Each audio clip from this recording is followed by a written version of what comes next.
incumbent didn't qualify for after a crowded primary, with crime rates helping to drive the push for change. There's absolutely going to be a difference because these two candidates are to the right and to the left of Lori Lightfoot. These two candidates have vastly different approaches on how they plan to make the city safer. Brandon Johnson wants to increase taxes and then take that money invested into social services to try and address the root causes of crime. Paul Vallis has made public safety the focal point of his campaign from the start and plans to hire more officers if elected. Fox's Garrett Tenney in Chicago. The Justice Department just confirming a top member of the Sinaloa drug cartel from Mexico has been extradited to the U.S. to face international drug trafficking and firearms charges. America is listening to Fox News.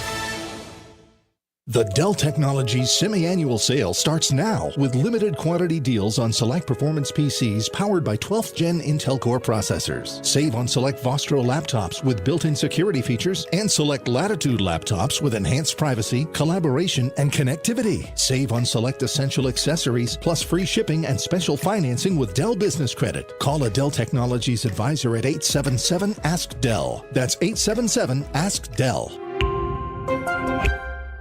Spring is here, and it's time to add some life to your wardrobe with Untuck It. Untuck It shirts are designed to be worn untucked, so you look your best even at your most casual. From iconic button-downs starting at just $55 to wrinkle-resistant linen shirts, printed polos, and brushed cotton tees, there's something for everyone. But Untuck It isn't just about shirts. They also offer a wide range of pants and shorts to complete your look. Visit untuckit.com or stop by one of 80-plus stores to find the perfect fit for your spring wardrobe.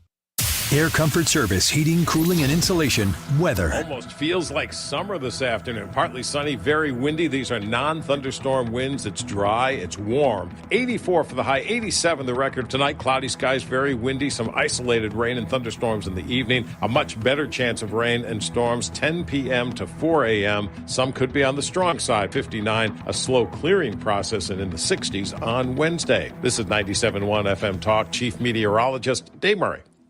Cashback is not available on gas in New Jersey and Wisconsin. Sherlock Holmes, we have a new mystery. My dear Watson, what conundrum requires our sleuthing? It's these high gas prices, Sherlock. How do I stop paying too much at the pump? Elementary, Watson. Simply use the cashback app, Upside. The Upside app has eluded my attention. Oh, come now, Watson. Upside is the revolutionary app that's free to download, and you get real cashback for every gallon of gas you buy. I use it all the time, and I've already made around $200. So you can really make cash back just for buying the gas you have to buy anyway. Precisely, my dear Watson. I have the app open now. Look, there's a gas station not far from here offering 25 cents per gallon cash back. Sherlock, you've done it again. I will now use the Upside app and earn cash back on every gallon of gas I buy. Download the free Upside app now to earn cash back every time you buy gas. Use promo code HOMES to get an extra 25 cents per gallon on your first tank. You can cash out anytime right to your bank, to PayPal, or a gift card for Amazon and other brands. Just download the free Upside app and use promo code HOMES for a 25 cents per gallon bonus on your first tank. That's code HOMES for a 25 cents per gallon bonus. When you're approaching retirement, there are a lot of questions to answer.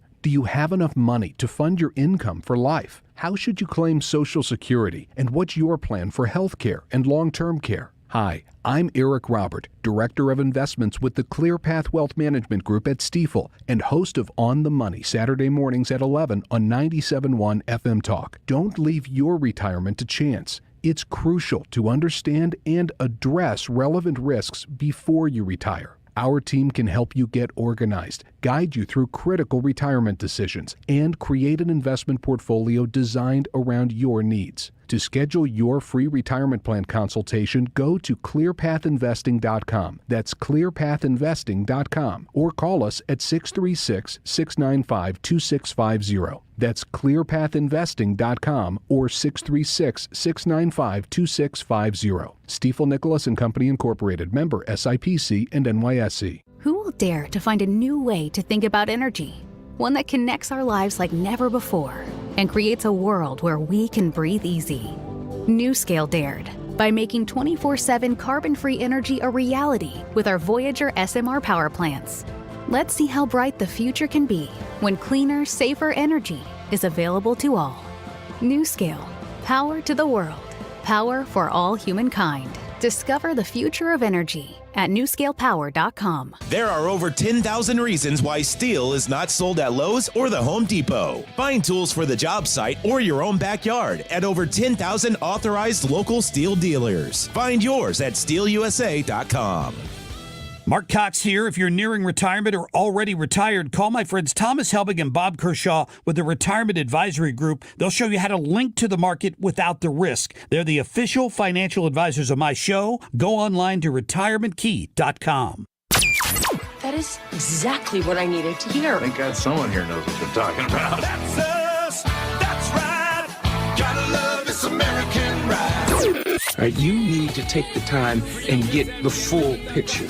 Come on, turn the radio on. It's Saturday and I won't be long. Don't get me wrong, I love the ladies. I mean, they rev my engine, but they don't belong in the newsroom. It is Anchor Man, not Anchor Lady.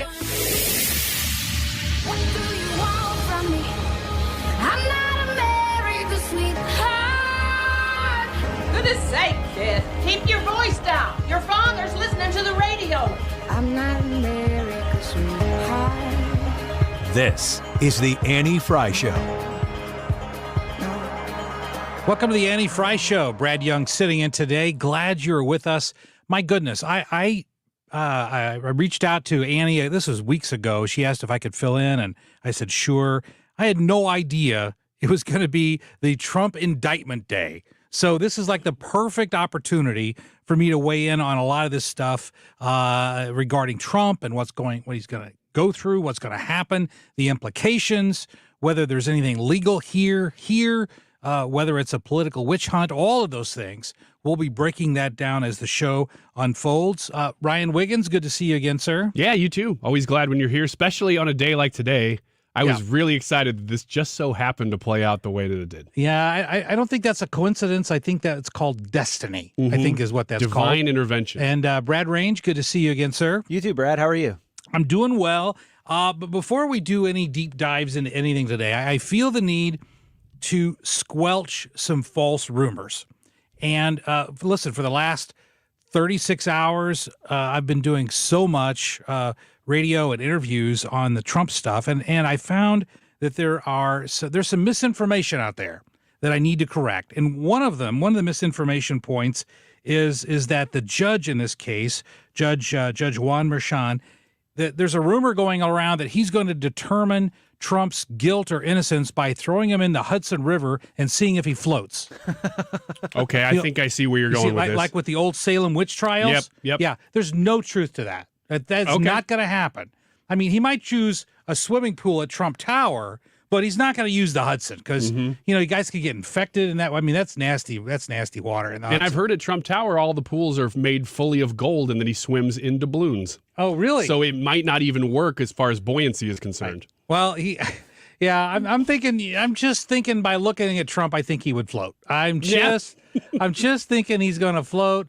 And but there's absolutely no truth to that. There's also no truth to the rumor that I heard that Jeffrey Epstein's prison guards are being called in out of retirement to guard Trump if he has to go to jail. No truth to that either. Okay, good. So there's all this misinformation that's out there. But I did have one suggestion. Now, of course, realistically, Trump's never going to go to jail over anything here. In fact, I don't think there's even going to be a trial. But wouldn't it be fun to imagine? Have you guys seen The Shawshank Redemption? It's been a long time, but yeah. Oh, yeah. I love that movie. Okay, I mean, there's the one scene I kind of fast forward through, but other than that, it's a fantastic movie. I love the movie. So if I could have 5 minutes with Trump, here's what I would tell him. If you go to jail for any reason, here's what you do. You get a big poster of Stormy Daniels, and you put it on the wall in your prison cell, and then you slowly dig your way out of the prison covered by the Stormy Daniels poster, just like out of Shawshank Redemption. Nobody would see that coming. No, nobody's thought of that either. No, nobody would see that Nobody coming. would think to look behind the poster. No, nobody would think to look behind the poster, just like in Shawshank Redemption. It was Raquel Welch. Remember? Raquel Welch's poster was on, and then he dug his way. Jokes aren't nearly as funny when you have to explain them. No, I get it. They're just, is this thing on, Brad Range? Is the mic on? It is on. It is on. Okay, all right. I don't think Ryan's that big of a Shawshank Redemption fan. No, I just keep thinking about what is the scene that he fast forwards through. I just don't know what that scene is. I'll tell you off air. Okay. Yeah, there's a scene during the movie projection room that's it's particularly tough to watch. It's tough. So I just fast forward through that one. It's the scene where Andy Dufresne gets, shall I say, attacked by the other prison guards. Okay. And that's the one scene where I'm like, okay, it's time to fast forward through that one. But other than that, that movie is so good. And so it was interesting. Whenever Raquel Welch died, I think it was like a month and a half ago, I commented that I think her best role in any movie she's ever been in, her best role was in Shawshank Redemption. And I had a couple of people argue with me. Wait, she wasn't in that movie? I'm like, yes, she was. In fact, not only was Raquel Welch in Shawshank Redemption, but she had a pivotal role. I mean, the entire plot of the movie revolves around her hiding the hole that Andy Dufresne is digging. She was integral to the cover-up. Of the entire film. Exactly. And that may be her best role in any movie she was in. It's hard to argue with. She doesn't mess up any of her dialogue. Yeah. And she's there for one reason, to be pretty. And it's just that's her pivotal role. So in any event, I just wanted to dispel some of those rumors. Thank you. But here's the question that I have. Last night the judge ruled that there will be no cameras allowed in the courtroom for the indictment process. And while certainly we don't even know, and my legal opinion is this case is never going to see a jury. It's not going to go that far at all. But so we don't have to deal with the issue of whether there will be cameras actually in the courtroom, but at least for the indictment process, do you guys think that there should be cameras? There shouldn't be? What are your thoughts on that? You go ahead. Well, I'm kind of split on this issue. I'm morbidly curious of what's going on in there, but I think if we want this to be serious, then I don't think there should be cameras. I don't think it's a political circus as it is. But I think by having cameras in the courtroom, by doing all of this, I think you're adding to that circus. And that's really if this is a political prosecution, which it seems like to me, that's what they want. They want pictures of Trump in front of the judge. They want video of that. They wanted the perp walk. Doesn't look like they're going to get it. They wanted the mugshot. Doesn't look like they're going to get it. I just don't think that, if you want to maintain any semblance of normalcy through this court proceeding, you need to keep the cameras out. So Rolling Stone was reporting this morning. I know weird that I'm quoting Rolling Stone in light of indictment, but how much do you trust them? I don't know. Exactly. But here's what they're reporting, that Trump was offered the ability to have this whole thing done over Zoom, and that he said, no, I'm coming in. Mm-hmm. So to answer your question, I think that it would benefit him. It would benefit this situation to have full disclosure, because once they realized how big there was of backlash, it seemed like Alvin Bragg was maybe backing off a little bit. And Trump almost seems like, if that's true, that he's doubling down and saying, oh, you're going to do this? Then we're going to do this. Right. And going all in and having cameras in the courtroom, to me, is doing it all the way. And I almost would rather see that at this point. Well, it is interesting that Trump has raised $7 million since the indictment was announced. And so clearly he sees this as an integral part, since we used that phrase earlier, it's an integral part of his presidential campaign. So, and it does feed into his narrative that they're out to get him, they're out to get the people of America. He's what's standing in between the progressives and the American public. I mean, that feeds into that entire narrative that he has created. But generally speaking, and I guess I don't like to make exceptions based upon personalities. So from my perspective, I took Trump out of the equation and said, should there be cameras in an indictment?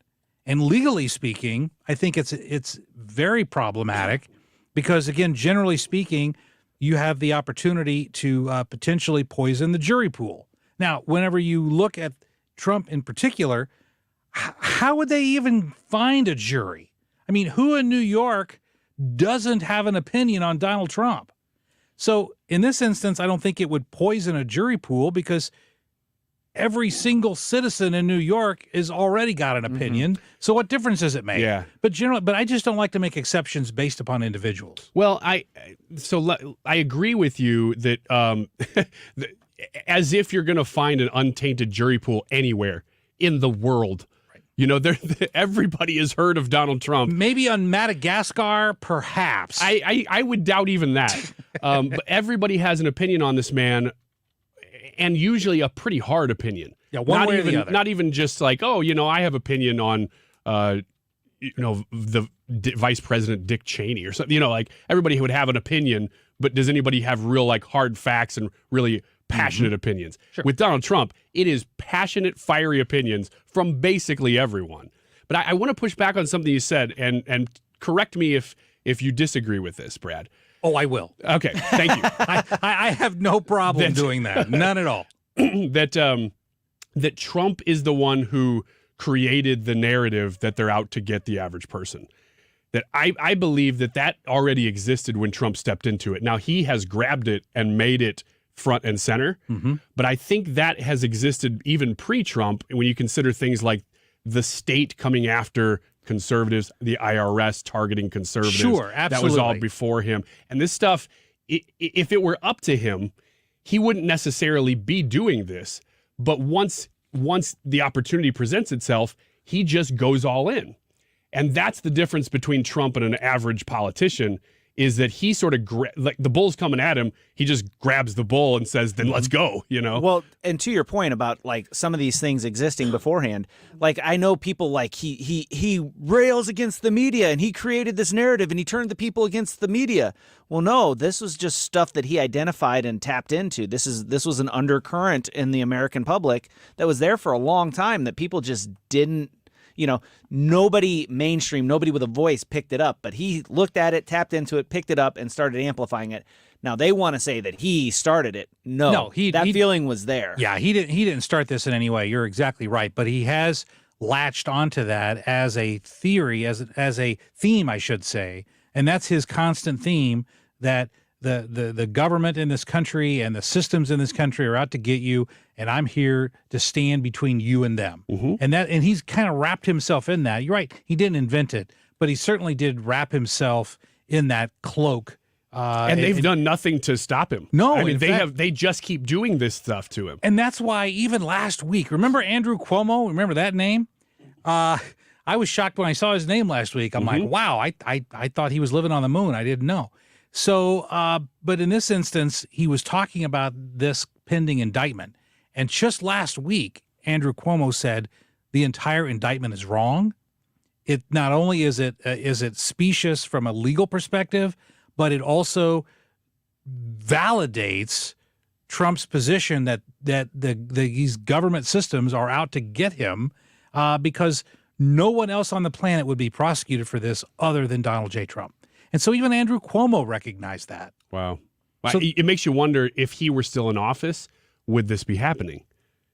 I don't know. I mean, obviously Bragg wasn't necessarily answering to Andrew Cuomo, but if Andrew Cuomo were still in office, would he be forced to go along with it because he would have an office to support? Or that. And it might be one of those situations where Cuomo privately would say, this thing's a blankety, blankety, blankety blank. But by the way, since I'm the governor of the state of New York, I've got to support the city of New York, and I've got to support the prosecuting attorney. So it might be one of those situations where he made one position public and then a second position privately. I wonder how many people are doing that right now, who are having to go along with this because it's the thing. If you're a Democrat, especially if you're in high office, you're a public figure within the Democrat world. Paul Vallis, who's running for Chicago mayor, the guy seems to be much more conservative than Johnson, the other guy who's way left, but even he came out and said, good for New York and Bragg for going after Trump and finally bringing the criminal to justice.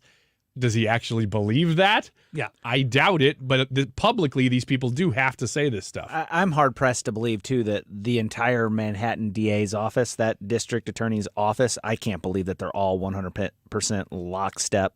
And haven't you heard all the turmoil going on within the office? Oh, yeah. No official reports, just people saying that there's been a lot of dissent within that office over this. Well, as the show unfolds this afternoon, one of the things that I'm going to be laying out, like a closing argument, if you will, is laying out how Alvin Bragg in New York is following the same playbook that Kim Gardner has followed, and how this will impact Alvin Bragg's ability to even prosecute Trump, because he is stepping on the exact same landmines that Kim Gardner stepped on. And likewise with Kim Gardner, this is going to explode under Alvin Bragg's feet, and I'll be going through that as the show unfolds. Hey, before we head to the break, I want to let you know that after the break, we're going to be talking to Jim Carafano with the Heritage Foundation. Believe it or not, there is so much more going on in the news right now other than Donald J. Trump. There's a lot going on, and we want to make sure that you are on the cutting edge of information right here on 97.1 FM Talk. Brad Young sitting in today for Annie Frey. Don't go away.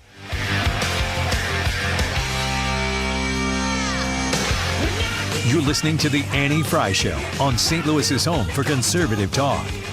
Find the podcast, on-demand audio, and more at 971talk.com/Annie.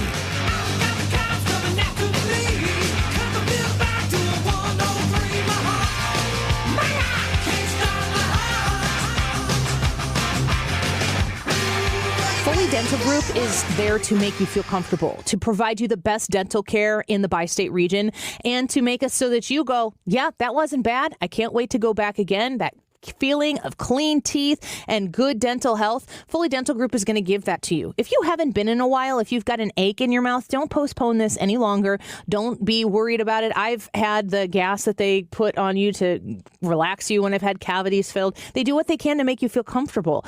Foley Dental Group is seeing people of all ages. My kids go to Foley Dental Group. If you are looking for somebody new, taking new patients, check out FoleyDentalGroup.com. Call them at 618-288-9670. That's 618-288-9670. Mention the Annie Frey Show when you give them a call. Patients are constantly saying that they've never had a dentist talk to them about, particular issues before, because when you work or you go to Foley Dental Group, they work with you with a whole health approach. You will not be disappointed.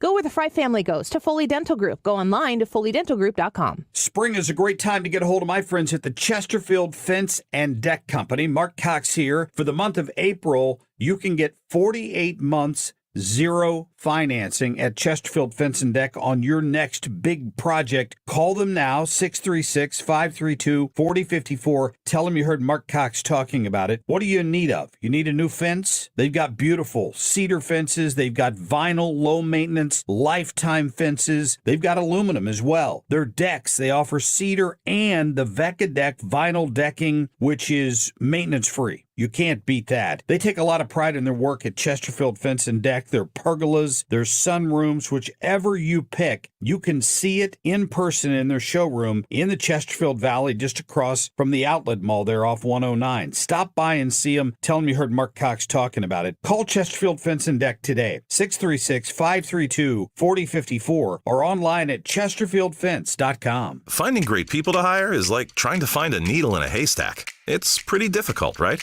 Well, ZipRecruiter has mastered finding a needle in a haystack, so they take it to the next level. They make hiring so simple that it's like finding a needle in a needle stack. And that's why you should try ZipRecruiter for free at ZipRecruiter.com/radio. Here's what it's like to use ZipRecruiter. They have so many qualified candidates that it's easier to find the right ones for your roles.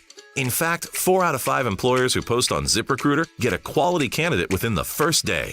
That's a lot of needles. So how do they do it?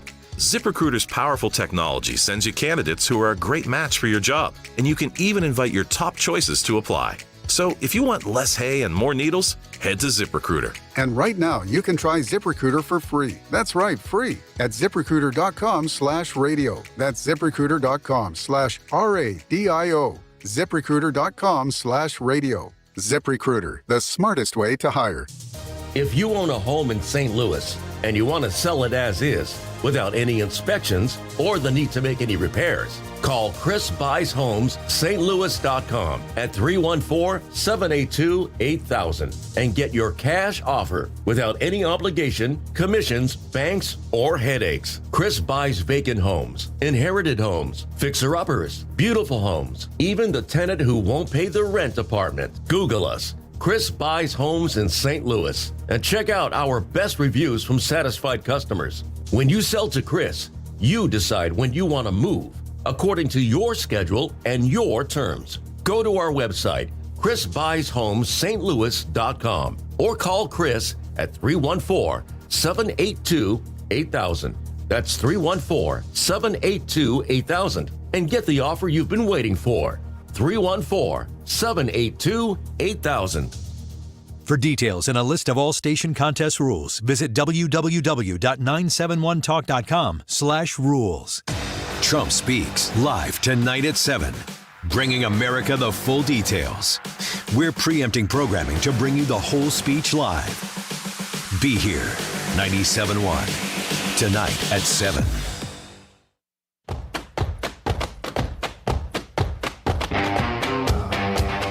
This is the Annie Frey Show.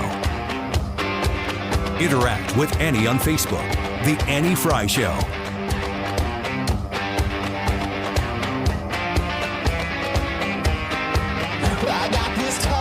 This is a major security breach for the United States. Just the fact that the balloon came into the airspace and flew over the country for so many days. No, look, the total amount of intelligence gathering that's going on by every country around the world is overwhelming.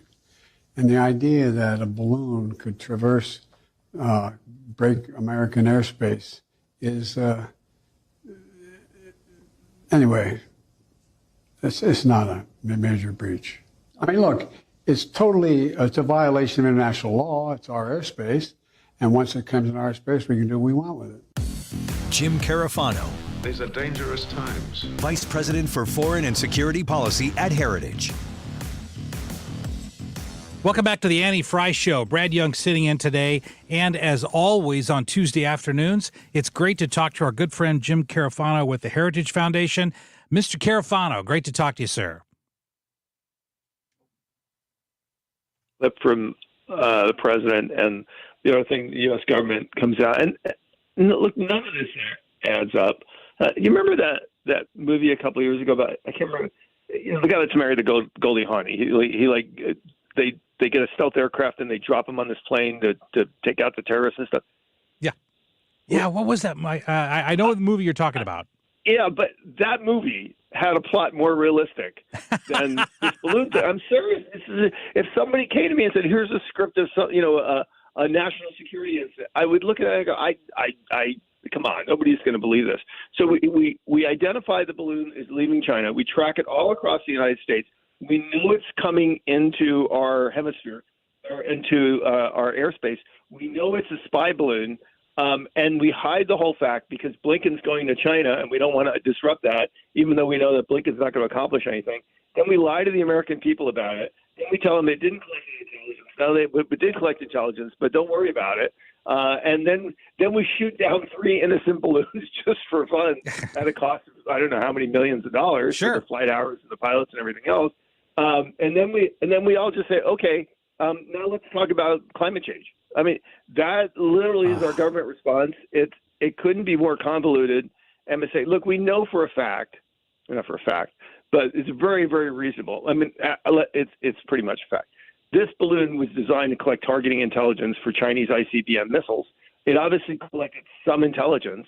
And our response to all this is just say, it's not really a big deal because we have more important things to do with China than actually protect ourselves from China. Right. Well, NBC reported just yesterday, NBC reported that according to high-placed Pentagon officials, that they do now know that this balloon did collect specific, detailed secret or highly secure information. You mentioned because of targeting information for ICBMs, where we have our ICBM silos. So we know that this happened. But isn't it outrageous that the President of the United States, first of all, downplays it and says that, no, there was no information taken. And then once we know that there was security information taken by the Chinese government, even though they keep saying it's a weather balloon, we're taking no action to not only disprove what the Chinese alibi is, but also to make it clear that we will not stand for this kind of incursion in the future. Yeah, look, this president lies to us on a regular basis. I mean, they're all into fact checking and fake news and everything else.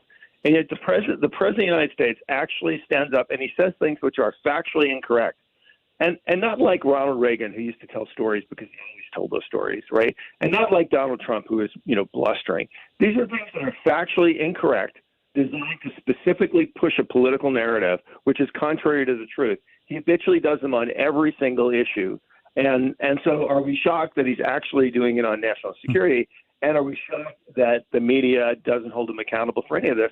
And this is the way we have trained Joe Biden to be president. Since the day he started running for president, living in the basement, we have told him that he is Captain Kirk, and he is on the bridge of the Starship Enterprise, and there is a force field around him. And so he can go and do any reckless thing or say whatever he wants, and don't worry, because the force field will protect him from reality. And so Joe Biden goes out and he plays Chauncey Gardner every day, and he talks about America that's in his head, not the one he's supposed to be the president of. So that certainly is great analysis from a policy perspective, but not to mention how many movie analogies did I sneak in the last 5 minutes? And by the way, I'm a sucker for movie pop culture references, so feel free to sprinkle everything with movie references. Plus, I'm also a big Star Trek fan. I can tell you the name of every episode of the original series. So if you want to start doing that, we can do that as well. But from a national security standpoint, I mean, we understand that the policy is off the rails. But from a national security standpoint, do you think the Chinese obtained actionable information or relevant information from this spy balloon? Yeah, because look, the government has actually come out and said China now has a larger intercontinental ballistic missile force than we do. So these are the big, heavy missiles that, just like they launch rockets, space capsules and satellites into space, they can traverse the entire Earth and deliver a nuclear payload anywhere in the world in about 30 minutes. That is no good as a deterrent or as a threat to your enemy unless you can actually target something. So there's two kinds of nuclear targets. There's counter value, which will blow up your cities, right? We get that. This is just like what Vladimir Putin is doing in Ukraine, except he's actually doing it, right? Blowing up cities. He's not using nuclear weapons. He's using other things. It's the same thing. Chinese say, I'll blow up New York or Los Angeles or Seattle. You really want to lose those. I don't know about Seattle. Maybe we do. And then the other kind of targets are called counter force. So these are taking out the nuclear capabilities that could threaten your enemy. So it includes command and control sites, early warning, and our ICBM silos and our air bases. And you would think, well, if I have a nuclear weapon, how hard can it be to target an ICBM? Well, it's actually very, very difficult because ICBMs and air bases and command and control facilities like the one in Cheyenne Mountain in Colorado Springs, these things are hardened. So you basically have to hit dead center with a big nuclear weapon to blow them up. You need precise targeting data, and and that data is difficult to get, even with satellites. It's true that the Chinese satellites are overhead just like ours, but they're only overhead in the United States a couple of minutes a day. And the other thing is everybody knows when the satellites are overhead. Exactly. So you just cover everything up when they're overhead. The balloon is low and slow, and so and it's not taking pictures. It's looking for electronic information. It doesn't even have to be decoded, right? It just and what's all called IMIN, which are imagery intelligence signals, things like radar and other things. So they're looking for these emitters, and they're using that to do their precise targeting. So yeah, it's a real threat. Here. Do you know what this is like? This is just like your George Soros DA, right? Who says, "I'm going to tell the the car thief that I'm not going to prosecute stealing cars." So when you go up to your car and you see a guy his car, and you scream, help, police, and the guy runs away, what's he going to do tomorrow? He's going to go steal another car. So when the Chinese conduct a brazen, in-your-face data collection element over the United States to empower them to conduct nuclear warfare in the United States, and the President of the United States says, no big deal, what do you think China's going to do tomorrow? China is responsible for unleashing the COVID pandemic on the entire planet, and Joe Biden and his people lead a negotiation of a new pandemic treaty that gives more power to the World Health Organization and actually more power and authority and privileges to China. How do you think the Chinese interpret that? That's the problem we have here. They pay attention to what we do, not what we say. And when we say nothing and do nothing, to them, method is like, this is a green light. Let's go beat up on the Americans. Great point. Hey, we're talking to James Carafano with the Heritage Foundation. And the other topic I want to get to during this segment is this. The Wall Street Journal reported last week that government computers, government phones, government computer systems have TikTok. And at least according to one cybersecurity company that did some investigation into this, government computers are infected by TikTok algorithms, which, of course, we know there were hearings on this recently. It tracks right back to the Chinese government. How big of a national security threat is this? Because people laugh this off. It's TikTok. There's dance videos and cat videos. What's the big deal? But isn't this a security threat that goes far deeper than just watching people breakdancing? That's right, because with TikTok has the most aggressive digital software of maybe any app on the planet. And what it actually does is that software bypasses the security protocols in your computer. So if you loaded TikTok on your computer, it's not just TikTok, right? If you got rid of the app tomorrow, your computer, your phone are still compromised. We have something like 100 million people on TikTok in this country. All the devices. This is if you're in the selling cell phone business, you want to get in that business, because if people really want to deal with that, they're going to have to get rid of all those phones because they're all compromised, or have new software to clean them and wipe them, because the device is still compromised. Even if you delete the app is already infected. It's just like, if you get bit by the vampire, the zombie, right? And you shoot the zombie in the head, right? Yep. The zombie's already transferred the virus to you. You're already infected. That device is already compromised. And even though we banned it in many government places, this app has been around for years, and people have been loading it on computers. So yeah, absolutely, it is a massive national. And the shocking thing is, we're having a debate about this. Yeah, there shouldn't even be a debate. It should just be banned, and yet we've got our own congresswoman from the city of St. Louis, Cori Bush, comes out earlier this week stating that she's against any sort of a TikTok ban. She's against it, and yet what you've laid out and what many security experts have laid out is that not only should we be banning TikTok, it should have been done years ago. Right. India did this. India banned all the Chinese apps. The Chinese said you will pay a terrible price for this. The Chinese did nothing. The Indian companies, matter of fact, India is one of the most aggressive countries in the world in deploying and using app technology. Their economy didn't slow. They didn't miss a beat. Didn't hurt them. And India could. This is embarrassing. It is utterly embarrassing. That what this is. I'm not exaggerating when I say this. This would be like the day after Pearl Harbor. If people said, well, let's have a thoughtful conversation here about the Japanese. Are they really at fault? Did the Japanese even really bomb? Did they really bomb Pearl Harbor? And if they did, are we going to go to war over this? Seriously? I mean, maybe. Seriously, that's the level of stupidity in this debate. That here you have a national security threat, which is now proven, demonstrable, clear and present danger, and we have politicians debating that no. There are voters on TikTok, and if we kick them off, they might not vote for us. I mean, come on. Unbelievable. Jim Carafano with the Heritage Foundation. If folks want to follow what you write, I try to follow everything that you write because you're spot on. If folks want to do that, how can they find you online? Well, I'm on Twitter at JJ Carafano. Everything we publish at Heritage is at heritage.org, and I post a lot of stuff on Substack. So you can go to Carafano, and as a matter of fact, a lot of the reports that I send to my friends all over the world, and I take those same intelligence reports and I just put them on my Substack, so I can read them. So very good. James Carafano, hey, thanks for joining us this afternoon, as you do every Tuesday here on 97.1 FM Talk. Yep, great. Great to talk to you, sir. Hey, after the break, we've got a couple of topics that I wanted to raise with Jim Carafano, didn't get to. We're going to kick it around here, but we also have, coming up after the break, more importantly, we've got Wiggins America. That's the most important thing of all. Well, you know is. what? Actually, as we're watching, if Trump steps out of the limo here, we're going live to that no matter what. Yeah, are you sure? Because I think Wiggins America is more important than the Trump indictment, personally. Well, then let's just do that. We'll see. Hey, stick around. Brad Young sitting in for Annie Frey today. Don't go away. We'll be right back. The Annie Frey Show is streaming online. Watch us live on YouTube and subscribe.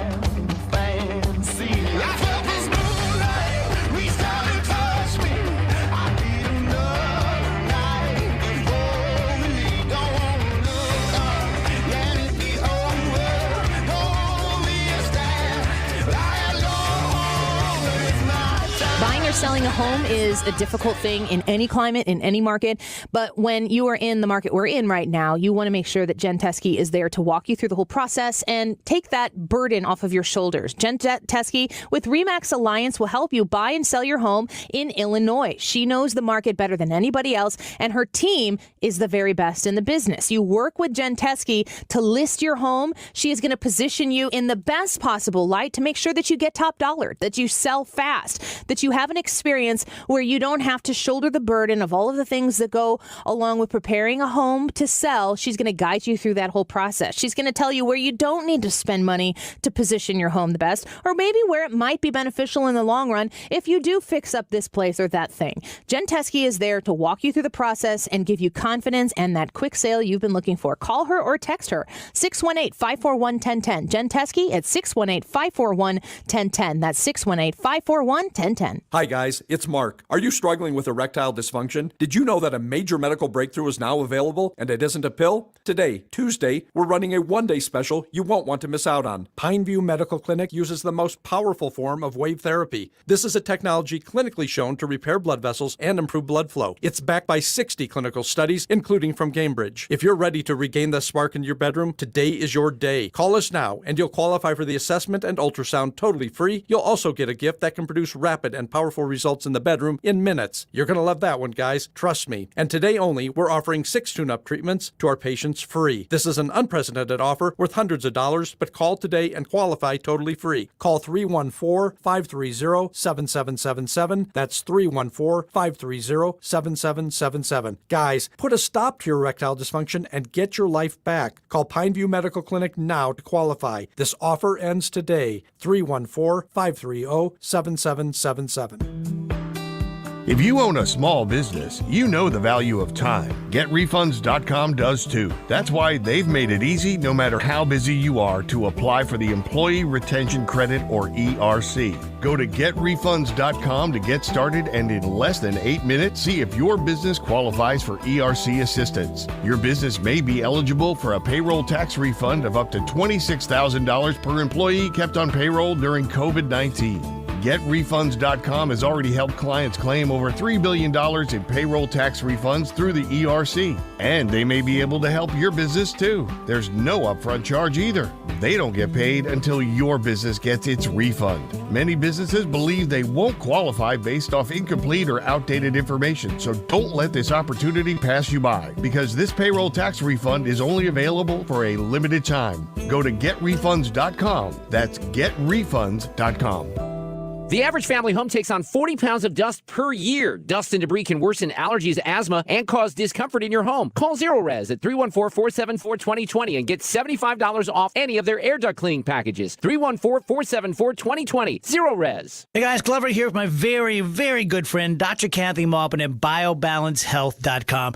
If you have reached that certain age and you're just not feeling very well and nothing's working the way it used to work, go see Dr. Kathy. She is not only a medical doctor, she is a patient of this bioidentical hormone replacement therapy. It absolutely works. It's a long-term solution. She is an artist when it comes to helping you with your hormones. BioBalanceHealth.com for Dr. Kathy Maupin. You're listening to the Annie Frey Show live from the Air Comfort Service Heating, Cooling, and Insulation Studio. Air Comfort Service is proud to support Greater St. Louis Honor Flight. Sign your veteran up for the Honor Flight today at gslhonorflight.org. And for heating services, visit aircomfortservice.com. Tonight at 7, Trump speaks. 97.1 is live. Be here for the full airing, 7 p.m.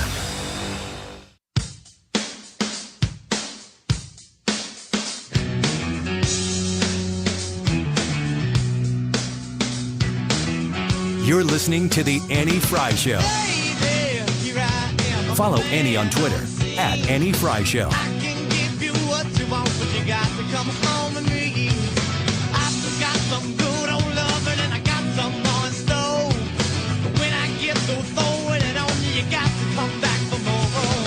Hey, welcome back to the Annie Frey Show. Brad Young sitting in today.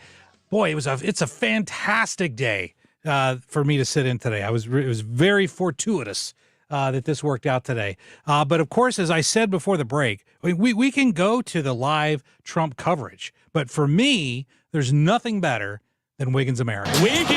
Oh! Wiggins! All right, let's go to live Trump coverage. No,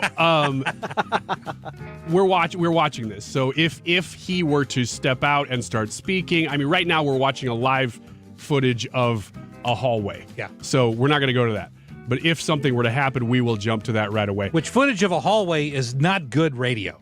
Not always. It's not even good TV. Are you sure? Really, even if it's like a noisy hallway and you can hear people milling about? No, it's not. It's not good radio at all. So we're caught up in talking about the reporting of literally what's happening right now. I mean, we're keeping a very close eye on it.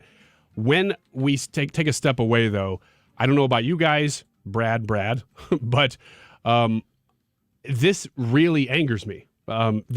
This really makes me mad as an American that we've gotten to this place where political prosecutions are happening.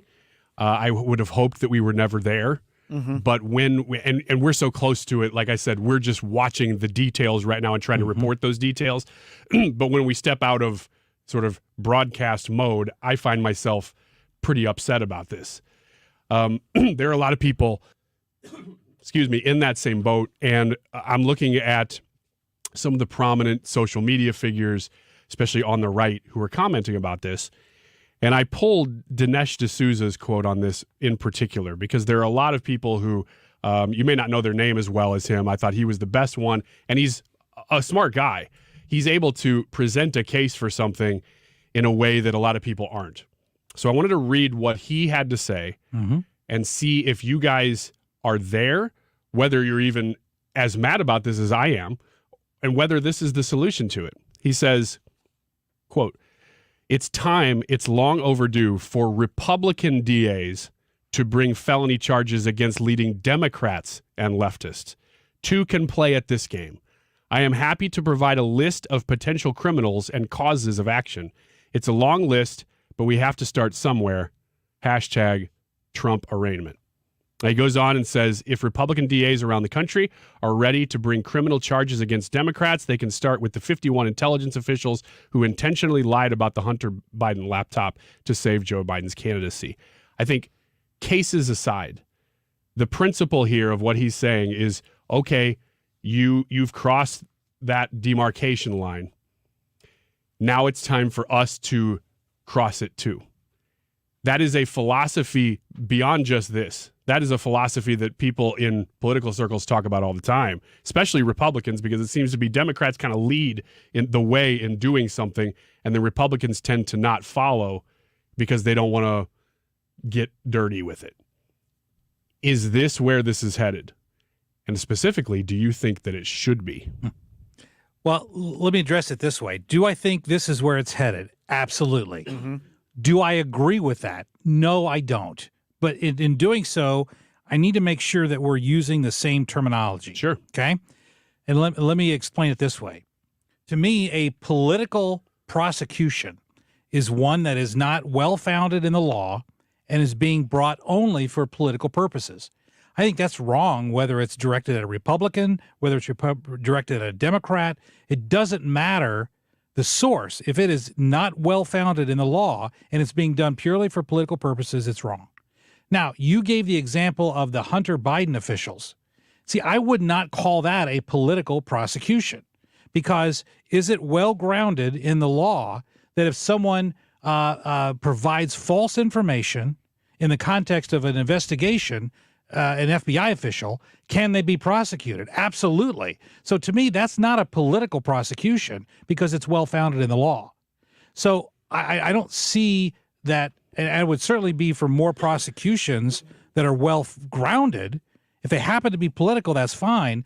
But if the point is to make them political prosecutions, then I think that's just as wrong. I wonder, too, because the way you're describing it is it's almost as if we're saying the Republicans have been pulling their punches on these issues and that we should no longer pull our punches. I agree with that. I think that 100%. I hate the idea of a United States being a country that we politically prosecute our political opponents. That's a banana republic from Central America move. Well, I mean, it's what Russia does. Yeah. But Russia also poisons their opponents, too. It's like, palladium. This guy's got palladium poisoning. I mean, he must have been running against Vladimir Putin. This is not what the United States is supposed to be, but to your point, I think this is where we're going. And the reason I think this is where we're going is because it's the only thing that you can do now. The Democrats have decided that they don't want Donald Trump in office so badly that this is how they're going to go about doing it. They decided that they wanted judges in there bad enough that they were going to eliminate the filibuster on federal judges. What did Mitch McConnell say? You'll rue the day. Now we've got a 5-4 Supreme Court majority based on a simple majority instead of a 60-vote, supermajority or whatever that is. Exactly. So you lay the groundwork. They created the rules. They said this is how we want to play. I don't see any reason for Republicans not to play this game with them. This is the way they're going to do it. And I'll give you this real quick example. We were playing in a softball game for a championship. It was really hard to throw strikes. One team decided we're just not going to swing and we're going to walk and we're going to be out here for 4 hours while the bases are walked loaded until we finally get 3 outs.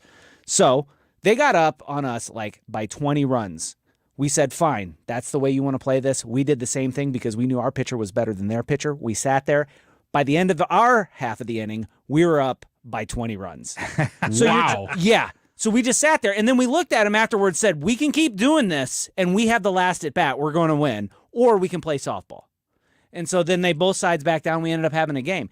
I know that's just softball, but that's the way this is. You've got to meet intensity with intensity, and I think that we have to start, stop pulling their punches and go after the legitimate crimes hardcore. We do. And there's actually precedent for this, guys. I'm going to give you a great example. Starting in the 1960s, the left, the progressive left and liberals in this country started using civil rights litigation to advance a political agenda. They were enormously successful at that. And that's why you had courts in the 60s, 70s, and even into the 80s that were handing down predominantly left, like Roe versus Wade is the classic example. Okay, that was the worst legally founded case in the history of the Supreme Court. And it should have been overturned, not for political reasons, but for legal reasons. So then in about the 90s and early 2000s, conservatives started using the courts to advance civil rights causes for gun rights, for litigating the fact that government, the executive branch can't do anything unless it's been funded and delegated by Congress. And so there's been a tit for tat, but within the boundaries of the law. I'm 100% in favor of that. But what I don't want to see are more witch hunts against people on the left, just the way that we're seeing these witch hunts by the left against people on the right. The argument, and I would say the argument against Dinesh D'Souza here would be something like, we don't want to see us all descend into a banana republic. We can't control what Democrats do, but we, at least as Republicans, can say, well, now there's two parties. There's Republicans and there's banana Republicans. And you can at least make that line clear, is what you're saying. Because it sounds to me like the other problem, though, is that even if you go after cases that are legally much stronger than this, which is why this is a political prosecution, because the case is just so darn weak. Yes. So it wouldn't be happening if it weren't Donald Trump, obviously. But these other cases that even Dinesh talks about here, aren't you worried, though, that now because that line's been crossed, that no matter, even if you have a strong case, nobody will consider it based on partisan lines because everybody just goes to their corner and nobody cares? That's a big concern. That's why, like, for example, every Wednesday morning, I have a legal segment over on Camel X from 8:30 to 8:45. And I don't voice any opinions in that legal segment other than projecting what's going to happen on certain legal situations from a legal outcome. I inject no political analysis into that analysis. And to me, as I compare what I do, I don't hear much of that today. Anytime you have a legal expert on TV, typically what they're doing is they're creating a political opinion wrapped in a penumbra of legality. Mm-hmm. And I try to separate that. And, of course, I'm not doing that now because that's not what my role is. But my point being is that we're going to have to rely on legitimate legal analysis moving forward in order to say this is political and this is legitimate. And those two things need to be categorized as we're moving forward because I agree with you, Ryan, we're going to start seeing a lot more of this. And that's the concern now, as of today, as of 4/4/23 today. That line has been blurred forever. It has. It has been crossed thanks to Alvin Bragg in the city of New York. Hey, we're going to have to take a break. When we come back from the break, depending on what's going on in Manhattan, we might break away. If nothing's going on, if it's just, a hallway with a bunch of guys standing around with their hands in their pockets, we're not going to go to that, okay? We're not going to go to that. We're going to keep you informed right here on 97.1 FM Talk. Brad Young sitting in today for Annie Frey. Stick around. Having somebody in the mortgage business when it comes time to purchase a home is important. And Stewie is your guy. He's my guy. I have refied with him twice. Both times I was able to lower my rate, and his rates aren't as low as they used to be before. Maybe you recently bought a house, maybe in the last 6-8 months or so, while rates have been sky high. Have they come down since then? You should check because it doesn't cost you anything to go through a refinance with Stewart's American Mortgage when you use the Bagel loan. You're going to be able to get that lower rate secured even if you just bought the house here recently. If the rates have gone down, you can work with the Bagel loan and it doesn't cost you all those fees that usually make it punitive to go through that process. Here's what you do. Call or text 314-324-4440. That's 314-324-4440. And reach out to him. Say, I heard about this on the Annie Frey Show. I'd like to know more information. If he can't help you, he's not going to try to work you into making a deal that's not going to benefit you. Google the Bagel loan for more information. NMLS number 226715. On April 4th, St. Louis County voters will see Prop M on their ballots. But what does Prop M mean for county residents? Prop M states, shall St. Louis County impose an additional sales tax of 3% on retail sales of adult-use marijuana sold in the county? The estimated yearly $3.5 million collected from this tax can be allocated to fund police, parks, and roads. Learn more about Prop M at stlouiscountymo.gov/Prop M. Paid for by St. Louis County, Missouri. Sam Page, County Executive, 41 South Central, Clayton, Missouri, 63105. Hi, this is Thomas Helbig with the Retirement Advisory Group. Hi, I'm Bob Kershaw, Tom's nephew. As a family business, we are committed to protecting your retirement, whether you're nearing retirement or already retired. What if it were possible to protect you from market downturns without having to make an emotional decision to buy or sell? What if you could take advantage of a strategy that would automatically take you out of harm's way during the bad years and position you for the growth opportunity during the good years? The secret is in linking safely to the market without putting your principal at risk. By linking to the market instead of owning the market, you can participate safely on autopilot and lock in your gains without creating a taxable event.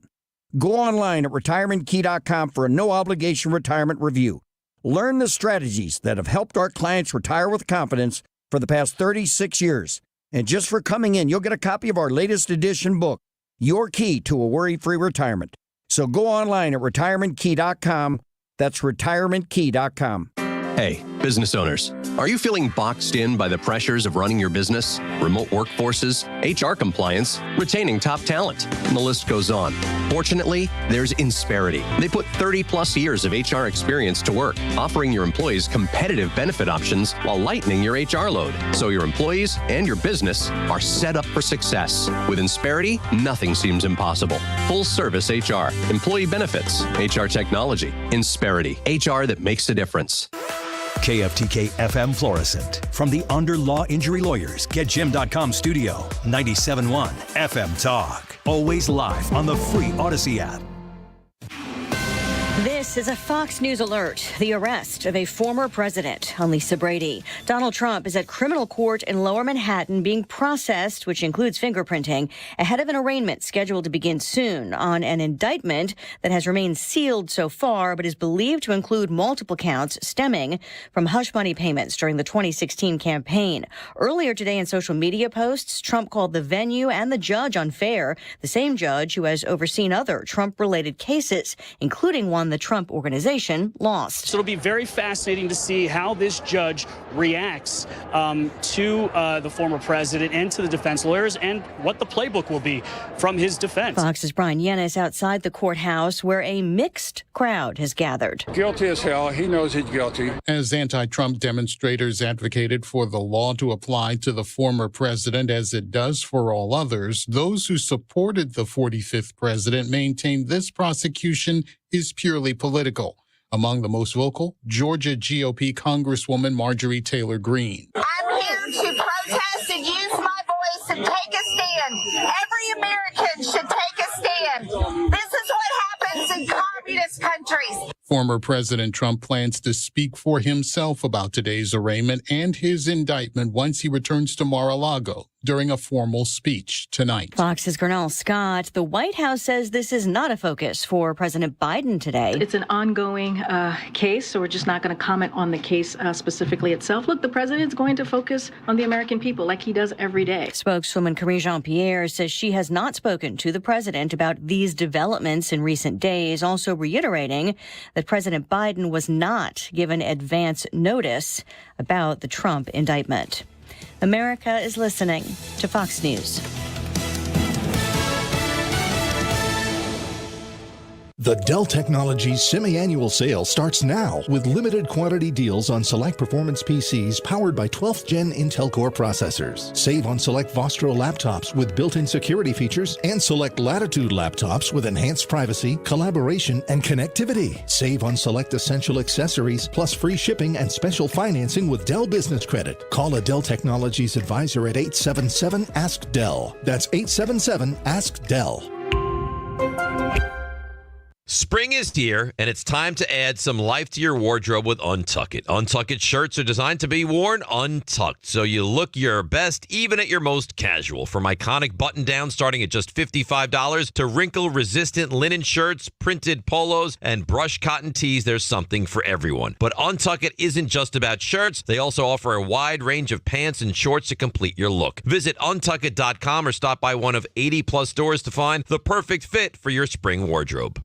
Air Comfort Service, heating, cooling, and insulation, weather. Almost feels like summer this afternoon. Partly sunny, very windy. These are non-thunderstorm winds. It's dry, it's warm. 84 for the high, 87 the record tonight. Cloudy skies, very windy. Some isolated rain and thunderstorms in the evening. A much better chance of rain and storms 10 p.m. to 4 a.m. Some could be on the strong side, 59. A slow clearing process and in the 60s on Wednesday. This is 97.1 FM Talk. Chief Meteorologist Dave Murray.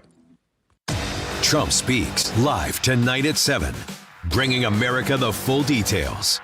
We're preempting programming to bring you the whole speech live. Be here, 97.1, tonight at 7. When partnering with the Diamond Shop and having been a customer of theirs, both myself shop there, my husband shop there, we've shopped there together. One of the things that I appreciate so much about the Diamond Shop is how attentive they are to detail, how much they do listening and not telling, so that when you go through the process of making a jewelry purchase, you start maybe with a lot of questions in your mind, but at the end, you're confident that what you're buying, it fits in your budget, that it is exactly what you've looked for. They have beautiful pieces of jewelry inside the shop right now in the cases. They just are so pretty to look at, but they also have the opportunity to do custom jewelry. So if you are looking for a piece and it's not in there, talk to them about what you're trying to get. Talk to them about what you're trying to create.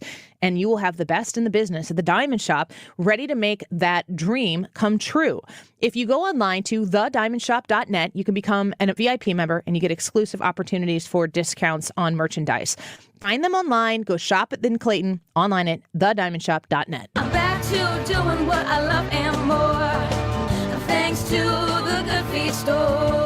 Hi, this is Arnold, owner of the Good Feet store. Do you hate standing on concrete floors because of foot, knee, or low back pain? I couldn't stand on hard surfaces. The pain would get so severe that I couldn't stand it. Tired of living in pain? I wanted to take off my shoes as soon as I got home every day. You need comfort in your life. Now I have no foot pain and I can wear any dress shoe that I want. Good Feet fits in all your shoes. Ladies, you can now be comfortable in your favorite high heels. Good Feet. No shots, no surgery, no medication. Call 314-317-9494 or visit one of our 2 locations on Olive west of I-270 in the plaza with Subway or in Shiloh, Illinois across from Dearborn's. Thanks to the Good Feet store. Individual results may vary. Consult your physician for medical conditions. Visit the website goodfeetstlewis.com. Come in and try the Good Feet feeling today. Comfort, energy, performance, and pain relief at the Good Feet store. Man, what a great party you're throwing here. This wasp nest is great. Yeah, man, we got about 70 wasps in here. Too bad we can't fit any more wasps in here. It looks like they're having fun outside, stinging all the kids. Oh, man, who just pulled up?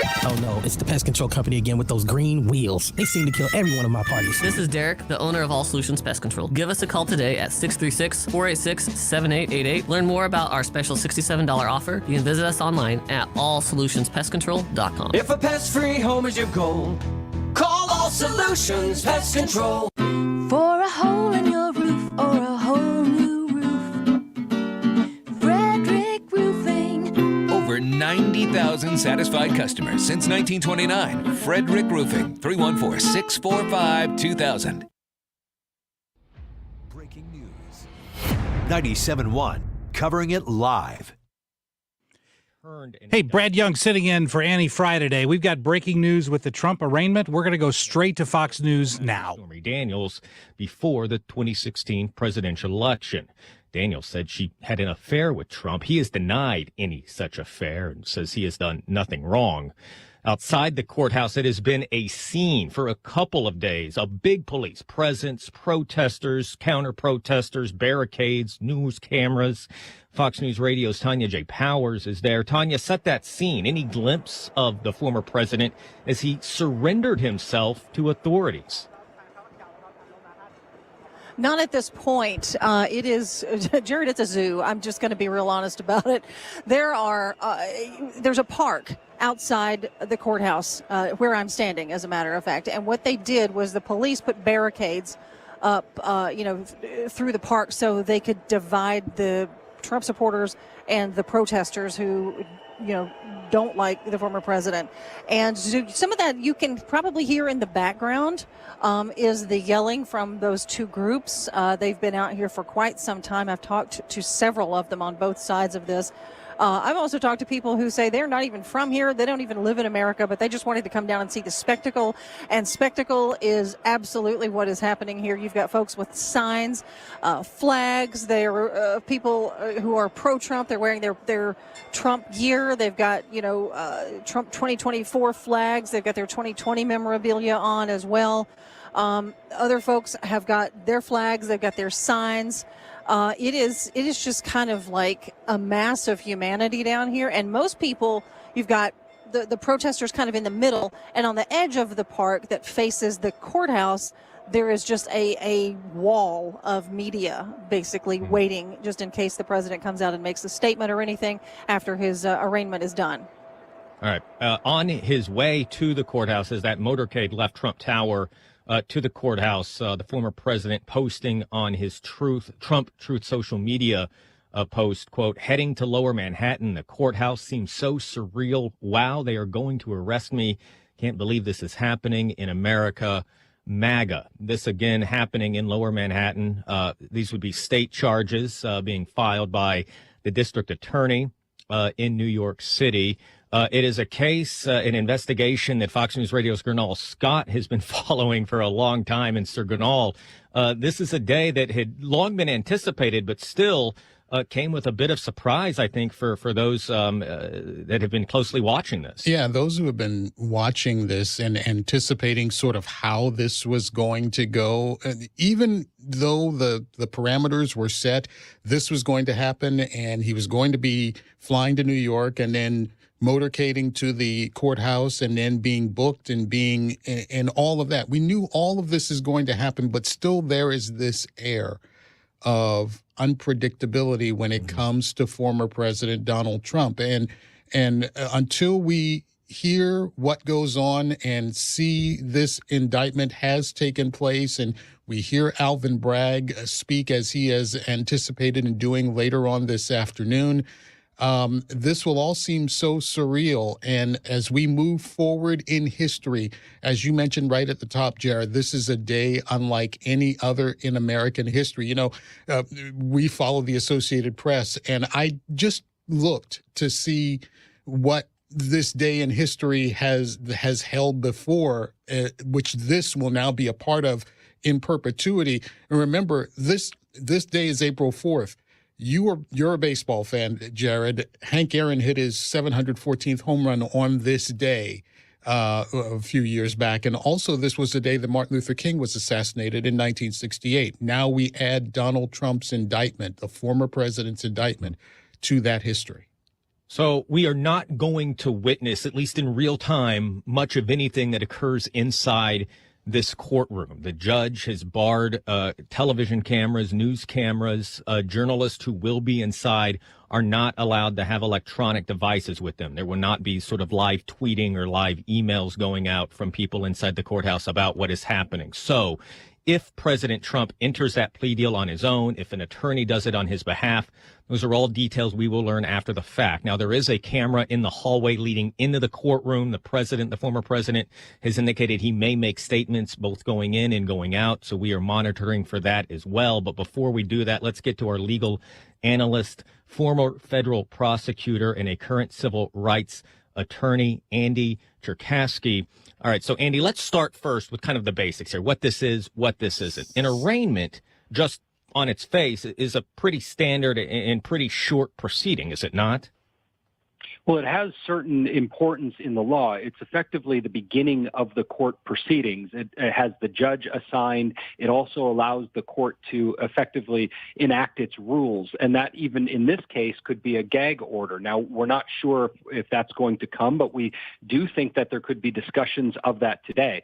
So in just a few minutes, Donald Trump is going to effectively be led into that courtroom on the 15th floor in the Manhattan Criminal Court, and the arraignment will proceed. It's relatively straightforward. We don't anticipate that there will be a long reading of charges or that there will be a lot of pomp and circumstance about it. I think that they're going to get right at the matter very quickly. So this is also the time that the former president would formally enter a plea, right? That's right. So the first thing that's going to happen essentially is going to be that the court is going to ask if Donald Trump has had the opportunity to see the indictment and to discuss that with his attorneys. We believe that that happened earlier today. And so the answer to that will be yes. He will then likely waive the reading of the charges. So you could actually force the court to read all 30 plus charges, but I don't think that that's going to happen. And then they're going to ask for a plea. Now, we think that Donald Trump may himself speak and say not guilty, but typically that's done by the attorneys. This is also an opportunity where attorneys might start to bring motions to the court, perhaps even before the court hears the plea be entered. A lot of that is what we're waiting for, and what I think we're going to be very anxious to hear as soon as reporters are able to leave the courtroom. The other thing that could happen here, and maybe you can help explain this, is there's been talk about whether or not the judge imposes a gag order, essentially prohibiting parties from talking publicly about this case. Would this be that step where the judge would make that decision? This is an opportunity for the judge to do that. I think we're going to hear warnings instead of a gag order right now. That's my prediction at the moment. And that's pretty standard, kind of just listen, let's not get carried away, and then impose a gag order later if needed? There's nothing standard about this. So I think, well, that's fair. It's too short-sighted to say that you could compare this to anything else. I think the judge risks looking biased if he assumes that Donald Trump is going to speak out of line and he tries to put heavy restrictions on him. Before we go to our first break, Andy, one more question, just sort of as we set the scene here and prepare ourselves for what this arraignment may look like. Will we get any guidance today about what the next steps are? The former president will certainly be released on his own recognizance. He'll be free to leave. And then will we find out today when he needs to show back up in court? Yeah, so typically at this point we look at a 6-week conference. So it's about that length of time, a month and a half.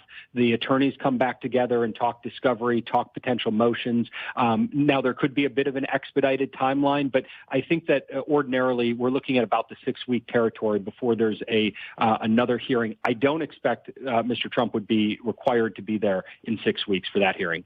All right. Andy, appreciate it. Stay with us. We'll have questions as this continues.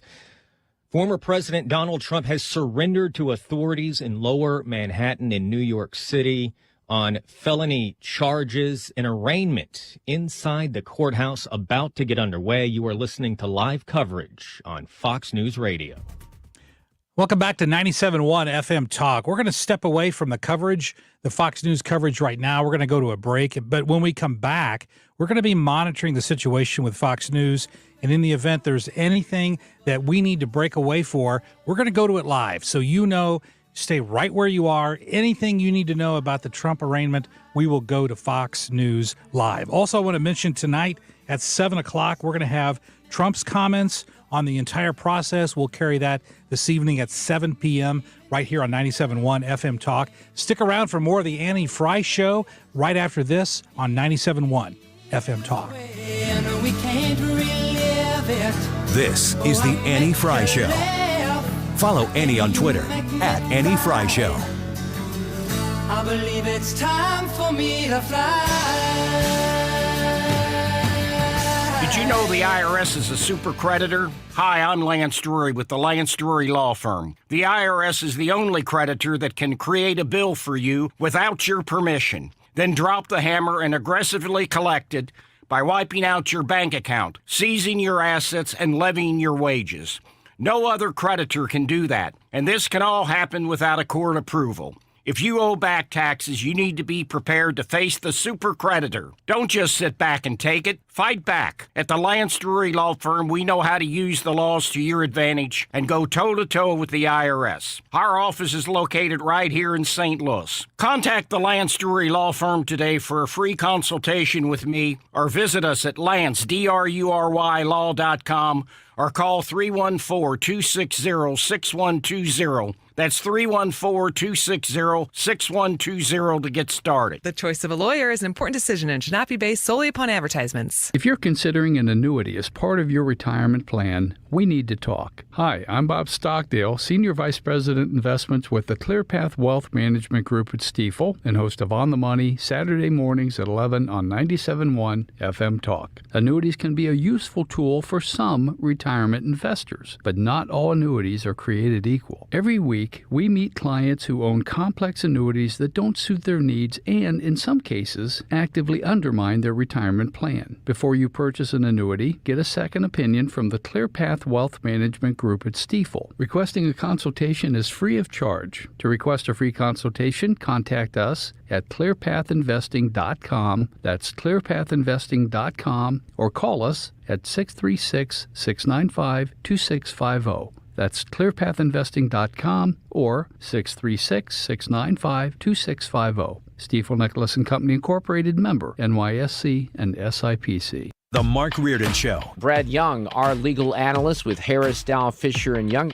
These charges from Alvin Bragg are 100% politically motivated. Weekdays from 3 to 6. St. Louis's home for conservative talk.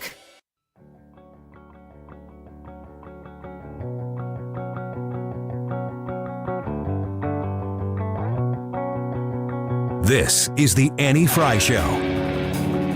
Find the podcast, on-demand audio, and more at 971talk.com/Annie.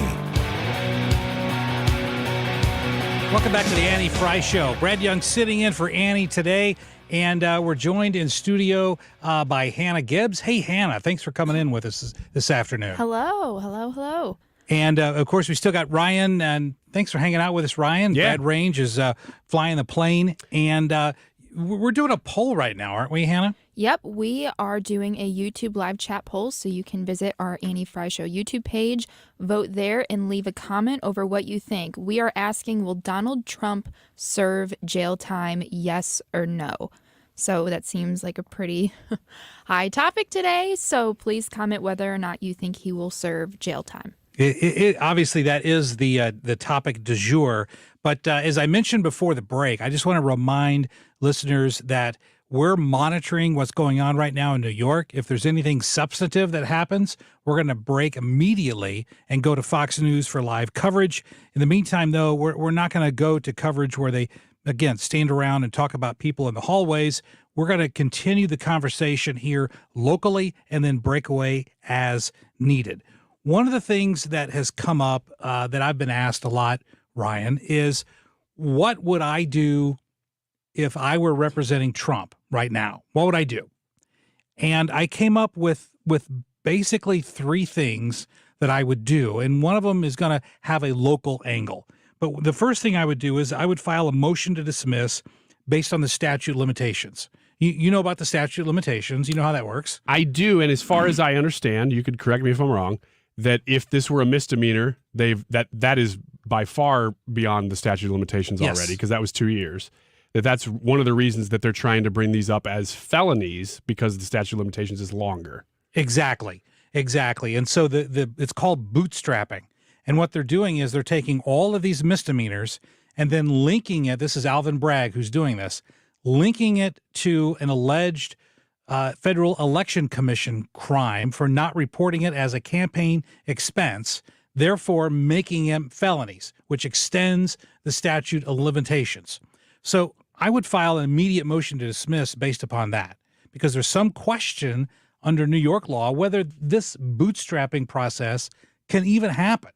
So that's the very first thing. So they're stretching the rules of their own state to prosecute this. Exactly. Amazing. Okay. Exactly. So that's the first thing. But here is the angle that I find fascinating that no one is talking about. And that is, I would file a motion to dismiss to disqualify the district attorney, Alvin Bragg. And here's the setup. The setup here is that he campaigned when he became the district attorney, took over for Cyrus Vance Jr. He campaigned on this idea that if you elect me, I'm the one who's going to go after Trump. And he said, I'm the best candidate to go after Donald Trump. That was his campaign slogan. It was the entire focus of his campaign. Then he gets elected. Why does that create a motion to dismiss, or a motion rather to disqualify Alvin Bragg? Let me bring it back. Do you remember with Kim Gardner and Kim Gardner going against the McCloskeys? What do you call that Kim Gardner did when she ran for re-election? How did she use the McCloskeys when she ran for re-election? Do you remember? Didn't she use images of them in campaign ads? Yes. Saying she would go after them. Exactly. So she campaigned on the idea that if you elect me as the prosecuting attorney or the circuit attorney of the city of St. Louis, I will go after and prosecute the McCloskeys. Well, what happened? The McCloskeys filed a motion to disqualify Kim Gardner on the grounds that she had a conflict of interest, that she had a campaign interest in addition to supposedly trying to fight for truth, justice, and the American way. And do you remember how the Missouri courts ruled in the Kim Gardner situation? They ruled in favor of the McCloskeys. Exactly. And they switched it to a different prosecutor. They named what's called a special master to come in and to be the prosecuting attorney. Kim Gardner was taken out of the case because she had a conflict of interest, meaning she had an interest to further her campaign in addition to an alleged interest to prosecute crime. But isn't that the exact same situation that we have right now with Alvin Bragg? I mean, that's the exact same situation. Yeah, it's not even a stretch. It's identical in every way. My question for you, Brad, is that since that happened in Missouri courts, though, does it apply in New York? The same legal theory applies. The exact same legal theory applies. The difference is you're going to have judges in Missouri that are probably going to be more conservative than judges in New York. And this is where bias in the system is really a problem. Because if you've got a New York judge like the current judge, I think I think the current judge has a conflict of interest as well. But that being aside, since we're talking about Alvin Bragg, if you have an appellate judge who also just wants to get Trump, regardless of any legal theory, the quality of the legal theory, if you've got an appellate judge that has that same mentality, they're going to say it's okay, even in a situation where it's blatantly political. It shouldn't be prosecuted, and he clearly has a conflict of interest because he campaigned on the idea. So Brad, you're let's say you're the attorney. That's why the thought exercise we're doing here. You're the attorney for Trump. You bring that before this very, very biased judge, and it is apples to apples. That is the same thing. Mm-hmm. Can the judge? I mean, is there a way even for a judge who's trying to get Trump to look at that and say, no, this is different somehow? Because it seems so obvious that it is the same thing. And the precedent has been set on it. Well, to me, and of course, we've got Trump out there talking smack against the judge. Of course, Trump does that. Trump does what he does. But from my perspective, trying to take the politics out of it and looking at it from a legal analyst perspective, to me, this is going to be the litmus test as to whether or not this judge is or is not fair. So if he rules Alvin Bragg has a conflict of interest, in my eyes, his ability to be a fair judge goes way up. But if he denies that motion, there's no legitimate legal grounds to deny a motion to disqualify Alvin Bragg. And if this judge denies that motion, from my perspective, he confirms that he's in the tank for Alvin Bragg. So you've said before, and I don't remember whether this has been off air or on, so whether we talked about this privately or publicly, but that you don't think this is going to go to trial. Explain the process, because when somebody says that, I'm like, okay, I don't really even know where we're at in this. Is that what you're talking about? That sounds like a trial to me, that this is where you're presenting evidence before the judge. Is that not the trial? No, that's not the trial. Those are pretrial motions. Okay. And there will be a flurry of them. So the reason why I think this case will never see a courtroom, it'll see a courtroom, it'll never see a jury. And here's why. After the arraignment, the very next process is called discovery and motion practice. That's where the parties make demands of turning over evidence. The prosecution is required to give all of the evidence to the other side, even evidence that it's called exculpatory evidence, even evidence that would prove that Trump is innocent of these charges. They have to give him everything. Once that happens, you've got all of these motions that start to be filed. Any of those motions, one of two things can happen. Either the motions are granted in favor of Trump, or if they're denied, then at that point, appeals can happen. And then once you have all of these appeals going in different directions, the trial can't move forward until all of those appeals on the motions are resolved. So that in of itself could take 9 months. Before you ever get to the stage of going to trial, it could take 9 to 12 months. So this is day one of a long-term process. Yes. This is going to be a long time coming. Yes. Where this isn't going away. Because that's the other question is politically, people keep saying, well, how's this going to affect the 2024 election and things like that? But I kept thinking as a layman, well, think back to impeachment 2019. We all thought that was going to be the deciding factor for the election, and then nobody even thought about it. It's a nothing burger. So this seems so early to me that maybe we weren't going to be. Hey, go ahead. Hate to cut you off. Yeah, go ahead. We're going to go live to Fox News. It looks like we've got some arraignment action. We're going now to Fox News. He's walking out now. President wearing a blue suit, white shirt, and a red tie. He looked briefly at the camera, but made no other sort of statement or signal to the cameras or the press. So sorry to cut you off there, but a key moment now is this arraignment, this proceeding appears to be getting underway, Andrew.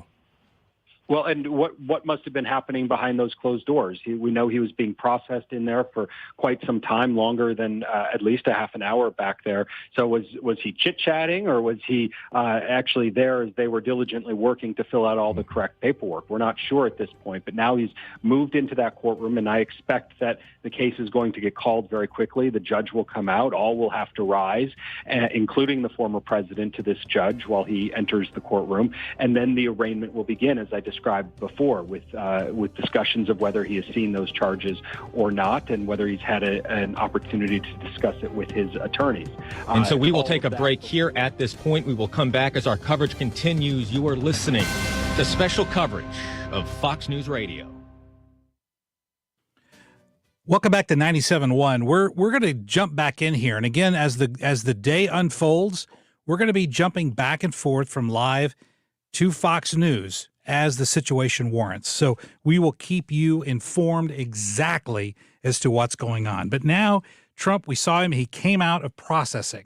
So what he did was he came out of the place where he was fingerprinted. He went through. Got to present what's your address, give us your ID, what's your phone number, all of that processing information. Now, it's been reported that he did not undergo a mugshot. That's not required, and my understanding is that was not done. So that might change, but at least up to now, it's been promised that he did not undergo a mugshot. But he's going into the arraignment, and we've all seen arraignments on Law and Order, haven't we? Well, explain. Okay, well, in essence, here's what's going to happen. He walks into the arraignment, and the purpose of the arraignment is only threefold. Only three things happen at an arraignment. And this is what's happening as we speak. As we speak. So we're not privy to it, but this is what's going on. The video from Fox News showed him walking from processing into the courtroom. So right now, Trump is in front of the judge. There are no cameras allowed in the courtroom. And so he's in front of the judge even as we speak. And three things are going to happen during this arraignment process. The first thing that happens is that the charges are filed, the charges are read to the defendant, meaning Trump. Now, at this point, there's been a lot of speculation as to what those charges are. Those charges now have to be publicly released. Okay. So he gets to hear them, and the court will read what those charges are. Supposedly, there's about 34. Yep. They're all supposedly felonies, but as we talked about a few moments ago, they're really misdemeanors that are being bootstrapped into felonies. So those charges are being read to Trump right now. And that's what we've been waiting for. I mean, yesterday afternoon and evening, as we've been talking about, okay, well, how are we going to handle this on the show today? What we kept saying is, well, we want to hear the indictments, the charges read. But we don't know whether we're going to hear them read live. It sounds like we're not going to hear them read live. No, we're not. We're going to have to report on them as soon as they come out. Correct. Which should be soon, right? Because once those charges are read to the defendant, to Trump, then that's a public statement. In other words, they're no longer under seal, they're no longer secret, and it can be publicly released. And scrutinized. So we're going to know within the hour what those exact charges are, because there's been speculation. Does it involve another playmate, Karen McDougal? Does it involve other unrelated business matters? I mean, at this point, no one truly knows. We're going to know that within the hour. But as this arraignment is going forward, literally this very moment in New York courtroom, he will hear all of those charges, some 30-odd charges. Once the court reads through those 30 charges, then the defendant gets to enter a plea. Now, there's been lots of people saying, does Trump have to say not guilty? There's no requirement that he do it. My guess is that he will want to do it. But oftentimes attorneys will say, we're entering a plea of not guilty, and that's sufficient. So we won't know until afterwards whether he's the one who said it or whether his attorneys say it. Now, what's interesting, and this is what I'm going to want to know, is Trump going to use this as an opportunity to try to argue his case in front of the judge? Because the judge doesn't want to hear that. In other words, the only thing the judge wants to hear from the defendant is guilty or not guilty. That's literally all he wants to hear. And if there's any attempt to say this entire process is a witch hunt and you're out to get me and any sort of grandstanding, the judge is going to shut that down. But can't you see Trump wanting to do that at this stage? I can, but I just get the sense that he's going to do nothing, that he is going to, what we just saw is literally all we're going to see, because we're not going to, I guess, is there going to be court transcripts? Is that how we would know? Correct. Because we're not going to have video or audio of any of this stuff. No, there's going to be a court stenographer, the court reporter who's in there, and he or she will be typing literally everything that's spoken.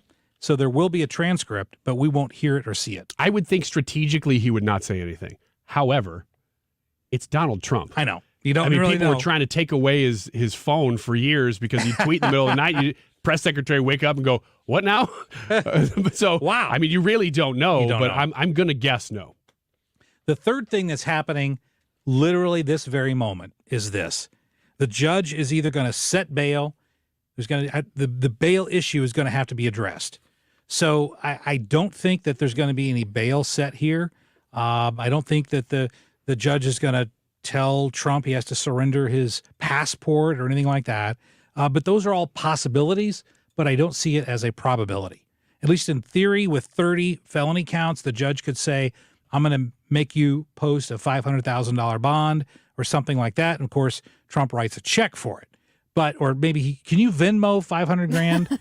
I don't know, Hannah. Have you ever Venmo'd 500 grand? Hannah, just try it real quick. I have not Venmo'd 500 Well, grand. Hannah, let me give you my Venmo address. Why don't you just try that out? Oh, okay. You can shoot something over to me like $5. I'll send it right back. Yeah. I mean, it's not a problem. I'll do a test one of 100,000. We don't want to go all. And if it works, I'll send it right back to you. I promise. Yep. And I have a question about this mugshot thing. So if he didn't get a mugshot, why would he not? For one, why would he not get one? Does he have any say in that too? Well, I think there's deference here because of his position as the former president of the United States and a current candidate for the office of the presidency. So I think because of that unusual circumstance, there's being deference paid. I mean, they shut down streets today, right, in order to process this arraignment. That's never done for anyone else. Right. If there's a hooker or a drug dealer that's in the lockup, they're not shutting the whole thing down for an arraignment. So there's deference being paid to him because of his position. So because of that, at least what's been reported is that they're bypassing the whole mugshot. But don't you secretly think that until that decision was made, can't you see Trump practicing looks in the mirror? Oh, yeah. To practice We were what talking about my that earlier. mugshot will look like? Would he Can't you be smiling, or would he be doing serious Trump? Yeah. The little point, graphic that they use. The point. Would he be doing that? Would he be doing the smile with the thumbs up? What do you think? Like the little smirk, like you don't know what I got up my sleeve. Yeah, exactly. But look at what's on the screen right now. This is the image that you're going to see, maybe forever. Concerning this news story is that it's when we broke out there and went live, it's because he was walking out and through the press gaggle there, and it took maybe 3 seconds. It was a 3-second shot, is what it was. Very short.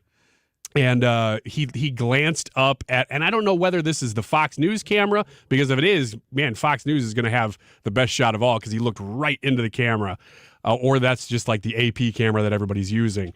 But either way, there is now an image associated with this, which is pathetic to say.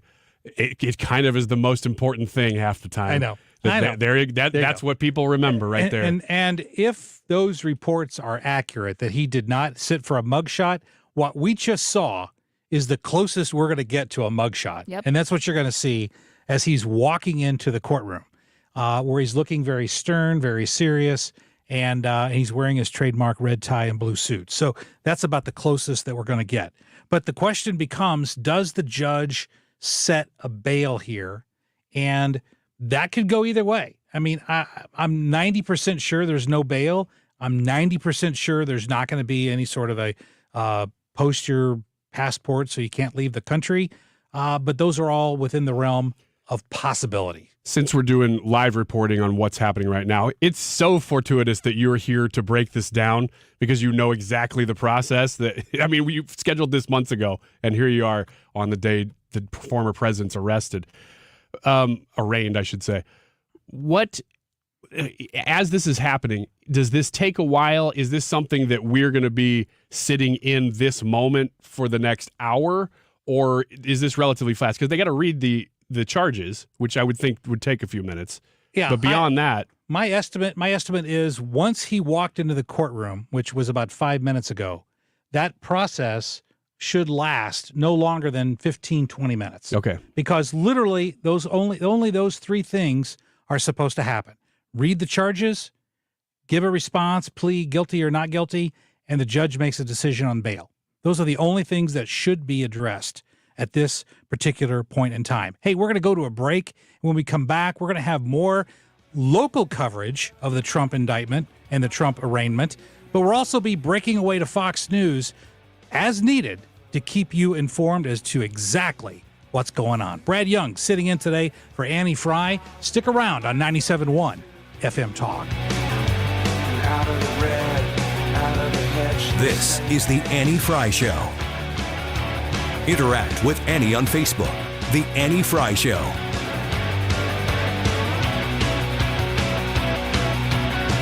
Shopping for flooring is made easy when you shop at a St. Louis family-owned and operated business like Michael's Flooring Outlet. Go online right now to igotfloored.com. That's igotfloored.com, and you can shop through the different products that they carry, the different finishes that they have, the different kinds of carpeting that they have. You can learn about the different opportunities in carpet that may make it a little more livable than you think. Some people are turned off by it, but if you like carpet like I do, they have the Mohawk Smart Strand. It is there to help you live your life on it and not have to worry about spills and allergies and pets and all of that stuff. Michael's Flooring Outlet will have a staff member who is experienced in selling flooring. They understand the ins and outs of the technology that's involved in flooring, and technology might be very advanced compared to the last time that you've gone through the flooring purchase. If you're shopping for your home, if you're shopping for your business, go to Michael's Flooring Outlet. Also, if you're looking to do a project at like a local church, Michael's Flooring Outlet will walk you through the whole thing. You can shop online or visit one of their stores. Find them at igotfloored.com. The choice of a lawyer is an important decision and should not be based solely on advertisements. At Underlaw, we take on the establishment and challenge corporations to be better for the safety of our community. Call Underlaw Personal Injury Lawyers at 314 or 618-9 million. You had a solid retirement dream. Sell your home in a few years, bank the equity, downsize, and travel. But inflation and recession has you wondering if all your hard-earned equity will still be there. What if you could recession-proof your equity right now? You can with TrueHold. TrueHold will buy your home for its best current value before a recession can erode it. You get to bank all the cash now and live in your home for as long as you want. And TrueHold covers all property taxes, insurance, repairs, and maintenance. And since TrueHold pays your home's current value in cash now, it's yours to do whatever you'd like. Don't wait for inflation, recession, and interest rates to erode your home's value. Visit TrueHold.com and discover how much TrueHold will buy your home for today based on its best current value, not what's coming. Call 1-855-300-9993 or visit TrueHold.com. The smarter, faster way to cash out on your home's value without having to move. That's TrueHold.com. You're listening to the Annie Frey Show live from the Air Comfort Service Heating, Cooling, and Insulation Studio. Save up to $7,500 on a new hybrid HVAC system and save an additional 20% when bundled with attic insulation. This is a limited time offer. For details and a free estimate, visit aircomfortservice.com. Tonight at 7, Trump Speaks. 97.1 is live. Be here for the full airing, 7 p.m.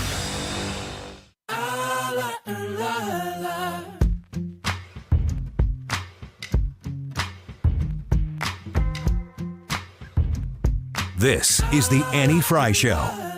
Follow Annie on Twitter at Annie Frey Show. Welcome back to 97.1 Annie Frey Show. Brad Young sitting in today. And we're going to go back to Fox News now. The arraignment of Donald Trump is ongoing, and Fox News has this update. Coming together. So a lot to follow here is we watch now for the former president to leave this courtroom. We do have our first image of former President Trump inside the courtroom. While news cameras, video cameras were not allowed in the courtroom, the arrangement that the judge agreed to was that there could be some still photographers who were allowed to take photographs before the actual arraignment proceedings moved forward. And so we do have now that has been distributed to the media a photograph of former President Trump sitting at the defense table, flanked by his legal team. Again, no real emotion on the president's face as he sits there with his hands at his side. But again, an image that will be historic, iconic. This is the first time ever that a former president has faced a judge for felony charges, Gernal. That is correct. And what you mentioned about the historic gravity of that very image. Again, Donald Trump with his signature, I don't know if you want to call it a scowl or even just the simple serious look on his face as he's flanked by his attorneys, Joe Tacopina, who is assisting in his defense, and other lawyers that are sitting with him at that table. When we go back to history and when we look at history and history sees this day, that particular picture of Donald Trump sitting at a defense table in a courtroom as a former president of the United States, that will be one that many people will remember for many, many, many years to come. A former president and a current candidate for the presidency. We will take a break here. We will come back as our coverage continues on the arraignment of former President Donald Trump on Fox News Radio. Welcome back to live coverage here on 97.1. Brad Young in today for Annie Frey. And after the arraignment, after this concludes, and it's probably going to be over in a few minutes, once it concludes, the next phase of this process, as I talked about earlier, is going to be the motion and discovery phase. But initially, the court, and this may even happen today, it's at the discretion of the judge, but there's been an issue raised about whether a gag order is issued. And of course, a gag order would prevent the parties from talking about this case in any way, or it could be a very narrowly tailored gag order. But before I dive into all those specifics, I'm going to check with you, Ryan. I'm going to check with Ryan, and then I want to check with Brad and even Hannah. But what do you think about the idea of a gag order from a policy perspective? Is it a good idea? Is it a bad idea? Is it enforceable? Would Trump ever abide by it? What are your thoughts, Ryan? Well, I was curious to know whether or not it doesn't seem like he's even capable of abiding by it. So what would happen if he broke a gag order? Former president, possibly future president of the United States, is under gag order to not talk about something from the judicial branch of New York. Does that apply when he's in other states? I had a lot of questions about that, but it did seem very. I guess depending on how broadly it's worded, it would seem very politically motivated to be able to gag a political opponent, which is what this is. It's a political prosecution. So to silence him and keep him from using this to campaign, that seems like a political gain for Democrats, which seems like that's why they would be doing this. But doesn't that actually feed the narrative from Trump's narrative? Because he's saying, I'm only being prosecuted because of who I am. And now, not only am I being prosecuted for who I am, I'm being told I can't even talk about it. It seems like to me that feeds that narrative of Trump's, that I'm being persecuted here, which this is a political witch hunt of a legal proceeding, but doesn't that just add fuel to that fire? I would say that it does, but I also think that so much of this seems haphazard to me. And I know a lot of people are saying, oh, they're doing this on purpose, they're talking with the White House, it's all in cahoots. There may be conversations like that happening. This seems politically stupid to me for a variety of reasons, I think there's been a delineation. A lot of people saying they're doing this because they think they're trying to lift Trump up because he's maybe the weakest candidate. So make him the front runner by doing something like this. That's the Todd Aiken process. Yes. That's the Todd Aiken maneuver is really what that is. Very good example. Lift up your weakest candidate and then beat him in the general. I don't think that's what's happening here at all. I think that you have a politically motivated prosecutor who's trying to get on the map. Mm-hmm. And this is what he campaigned on. And now he's saying promises made, promises kept. You can always trust that I'm going to follow through with getting the bad guy who is right now Donald Trump. And I don't think that they've really thought this through more than that they just are it's like an animal frothing to get meat. Mm-hmm. And they're just after it. Everything else kind of be damned. They're getting the meat. And that's all they want. I don't think there's much more thought behind it than that. Brad Range, gag order. Thumbs up, thumbs down. What are your thoughts? Man, I am not sure about a gag order because I could see this going poorly either way. I don't think there should be a gag order. I'm just going to say no gag order. Don't worry about it. Just let the man talk. Let him do his thing. I don't know that they actually have any real expectations of actually getting a conviction here. You yourself have said that you don't believe that, this is even going to go to trial. If that doesn't go to trial, they can't get a conviction. Maybe they get a plea. I don't see how they get a plea out of them. No plea here, none. Yeah. So, does the gag order even matter? At this point, I'm to the point of everything's stupid and nothing matters. What I have seen out of this case is, and what I'm seeing is this is the culmination of, we know he's guilty of something. You just got to give us enough time, and we will dig something let me find up. the crime. Exactly. I know he's guilty. He's guilty of something. And you see that on social media. You see that we see it in our chat every day. You see it everywhere. He's guilty. He's a criminal. The Trump crime family. You hear all of this stuff, and it's but you've been investigating him. This is 7 years old now. Mm-hmm. Is it fair? Easily 5. Easily 5. Can we safely call him the most innocent man in America? I'm not going to say that. It was Ryan Wiggins, ladies and gentlemen. Ryan Wiggins. I think I would stand by it. The guy has been under such incredible scrutiny now for going on 7 years. This would be the 7th year. And they have found nothing. If this is the worst, if you put somebody under that deep of a microscope, and this is the worst you can find about the guy? But see, it's not, because I think he faces very real, unlike this situation, I think he faces real legal issues with regard to obstruction of justice regarding the documents kept at Mar-a-Lago, the top secret documents. And that's one of those classic situations where I don't think it was wrong for him to have those documents, but when he stymied the investigation to see whether he should have had those documents, that creates obstruction of justice. So even though the underlying activity may or may not be an illegal activity, the fact that you obstruct the FBI from looking into it creates its own independent criminal cause of action. Doesn't that feed into the idea, though, separate point, that this is basically people just frothing at the mouth to get him? Because if they had a better case, why would they go after this one? Because that one is the Fed's case, and this one is a state case. That's the difference. I'm mixing lots of issues together here, but I'm jumping around because when you say that, I'm going, but didn't the feds pass on this case initially anyway? Yes, they passed on this Federal Elections Commission allegation.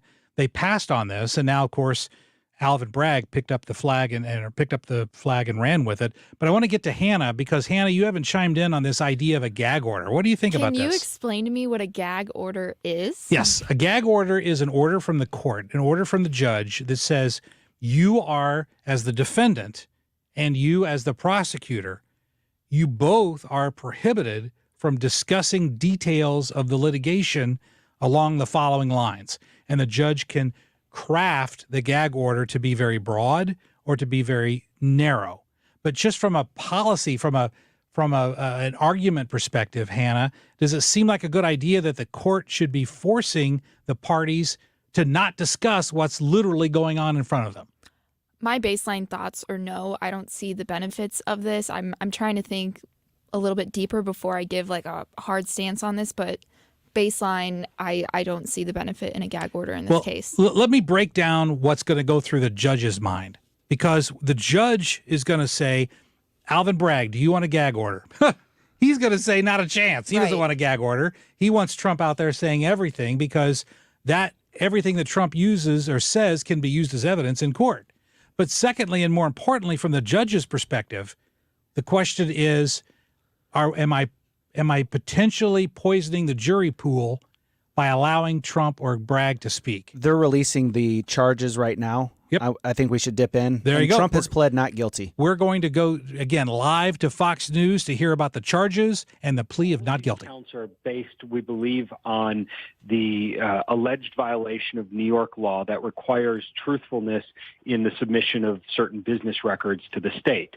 If somebody knowingly falsely represents something in those records, it can be a misdemeanor crime. Now, it can be escalated to a felony if it was done with the purpose of committing a additional acts. And in this case, we believe it to be connected to the idea that that they allege Mr. Trump tried to deceive the election or the campaign finances that he had to file, essentially covering up the fact that this was a campaign contribution. Now, Mr. Trump denies that and has vowed to fight against that. But I think that is a relatively good summary of what is generally included in it. Now, why there's 34 counts, we don't know yet.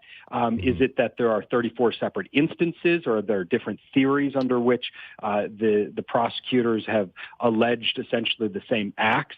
I think that when we start looking at numbers like this, 34 separate allegations, that seems high, and it seems like it could be a desperate attempt, sort of strategy by the prosecutor's office to make sure they've pressed these charges in every possible way under the sun. So we have more to see as those actually become public, and we can analyze them with greater depth. But that's a general overview of what we expect them to include. So let me ask this question. This, as you point out, is related to falsifying business records under New York law. Is that a crime? Is that a charge that generally goes to trial, or is this sometimes handled in sort of a plea agreement or some sort of other arrangement where it does not go to, say, a jury trial? And what would be your expectation for this case? Well, over the last few weeks, there have been quite a few journalists who have done their best to find comparable cases. Now, there's no way to compare this case to any others, and so you can immediately find differences. Traditionally, this being a misdemeanor offense, and this being a jurisdiction, Manhattan generally here, that tries to focus its criminal prosecutions on the most serious types of crimes, we do not ordinarily see this make its way to a criminal courtroom. There are traditionally civil fines that can be pushed onto the businesses, and we also have to recognize that it's very difficult to prove these cases. It's not just proving that the information was false, it's proving that there was an intentional misleading in how that was filed. So a specific intent crime is what it's called in the law, that Mr. Trump intentionally tried to deceive the state of New York in the way that these were filed. That's something that's very difficult to prove, and a good reason why these charges very infrequently find their way into a criminal courtroom. Let me ask this as well, because as we've been following the president on social media, he has made claims about the judge having bias, and also has suggested a change of venue. Do you see any change in the judge or the venue in this case? It's certainly a possibility, and we heard that this, and actually it might be going on right now, that they may be asking for a change of venue right now. President Trump wants this moved out to Staten Island, where the electorate is far more favorable to him. I don't see it as a high odds move, especially because he's claiming that there's going to be too much publicity in Lower Manhattan, while he simultaneously seems to be bringing publicity to the case himself. The judge himself doesn't seem to be obviously conflicted, but there are some concerns regarding his family members and his prior actions on this case. I believe a daughter of his may have worked on Kamala Harris's campaign. So there are going to be real challenges, and the defense is going to make a strong case that this is not the appropriate judge to sit on this trial. All right, we'll take a break here. We will come back as this arraignment proceeding continues. You are listening to breaking news coverage on Fox News Radio. Now, from the historical audio archives of Fox News Talk. Barack Obama ran an almost flawless campaign in 2008. A 14-karat classic solitaire setting in white gold or yellow gold at no charge with any natural diamond purchase. So all your money can go toward a bigger diamond, while you still get the classic look she wants in that engagement ring. Another example of Diamonds Direct's extraordinary value. Or if you want to take it up to the next level, Diamonds Direct also has a fantastic selection of halo, pave, vintage, 3-stone, and other popular mountings. Or maybe she wants a designer ring, like the one she's seen on social media. Well, Diamonds Direct has those too. In fact, we are an authorized retailer for all the top designers from New York and California. Whichever setting you choose, you'll also be able to choose your finance plan. Diamonds Direct now has a wide range of finance options with attractive rates and terms up to 60 months, so you can get the ideal setting to fit your style with the ideal payment to fit your budget. Diamonds Direct, your love, our passion. Store hours, directions, and more at diamondsdirect.com. If you own a home in St. Louis and you want to sell it as is, without any inspections or the need to make any repairs. Call Chris Buys Homes St. Louis.com at 314-782-8000 and get your cash offer without any obligation, commissions, banks, or headaches. Chris buys vacant homes, inherited homes, fixer-uppers, beautiful homes, even the tenant who won't pay the rent apartment. Google us. Chris Buys Homes in St. Louis and check out our best reviews from satisfied customers. When you sell to Chris, you decide when you want to move according to your schedule and your terms. Go to our website, chrisbuyshomes.st.louis.com, or call Chris at 314-782-8000. That's 314-782-8000 and get the offer you've been waiting for. 314-782-8000. KFTK FM Florissant. From the Under Law Injury Lawyers, GetJim.com studio. 97.1 FM Talk. Always live on the free Odyssey app. This is a Fox News alert. Former President Donald Trump pleads not guilty. I'm Lisa Brady, just appearing in court in New York City and officially hearing the charges against him at his arraignment. Former President Donald Trump has entered a plea of not guilty to 34 felony counts of falsifying business records. Fox Business's Lydia Hu, the case centering on hush money payments during the 2016 campaign. Before entering the courtroom, he was arrested and fingerprinted. On his way to the courthouse from Trump Tower, the former president called it surreal, writing on social media, "Wow, they are going to arrest me. Can't believe this is happening in America." It's been noisy at times outside the courthouse. Under sunny skies, a block from the courthouse, the scene is a loud one. There are supporters of the former president, critics of his, and some who tell me they just wanted to come see the spectacle. And that is the correct word for it. There are people dressed in red, white, and blue, many with Trump shirts, hats, and flags, and others holding signs that say "Lock him up," and Trump's deceit is beyond a reasonable doubt.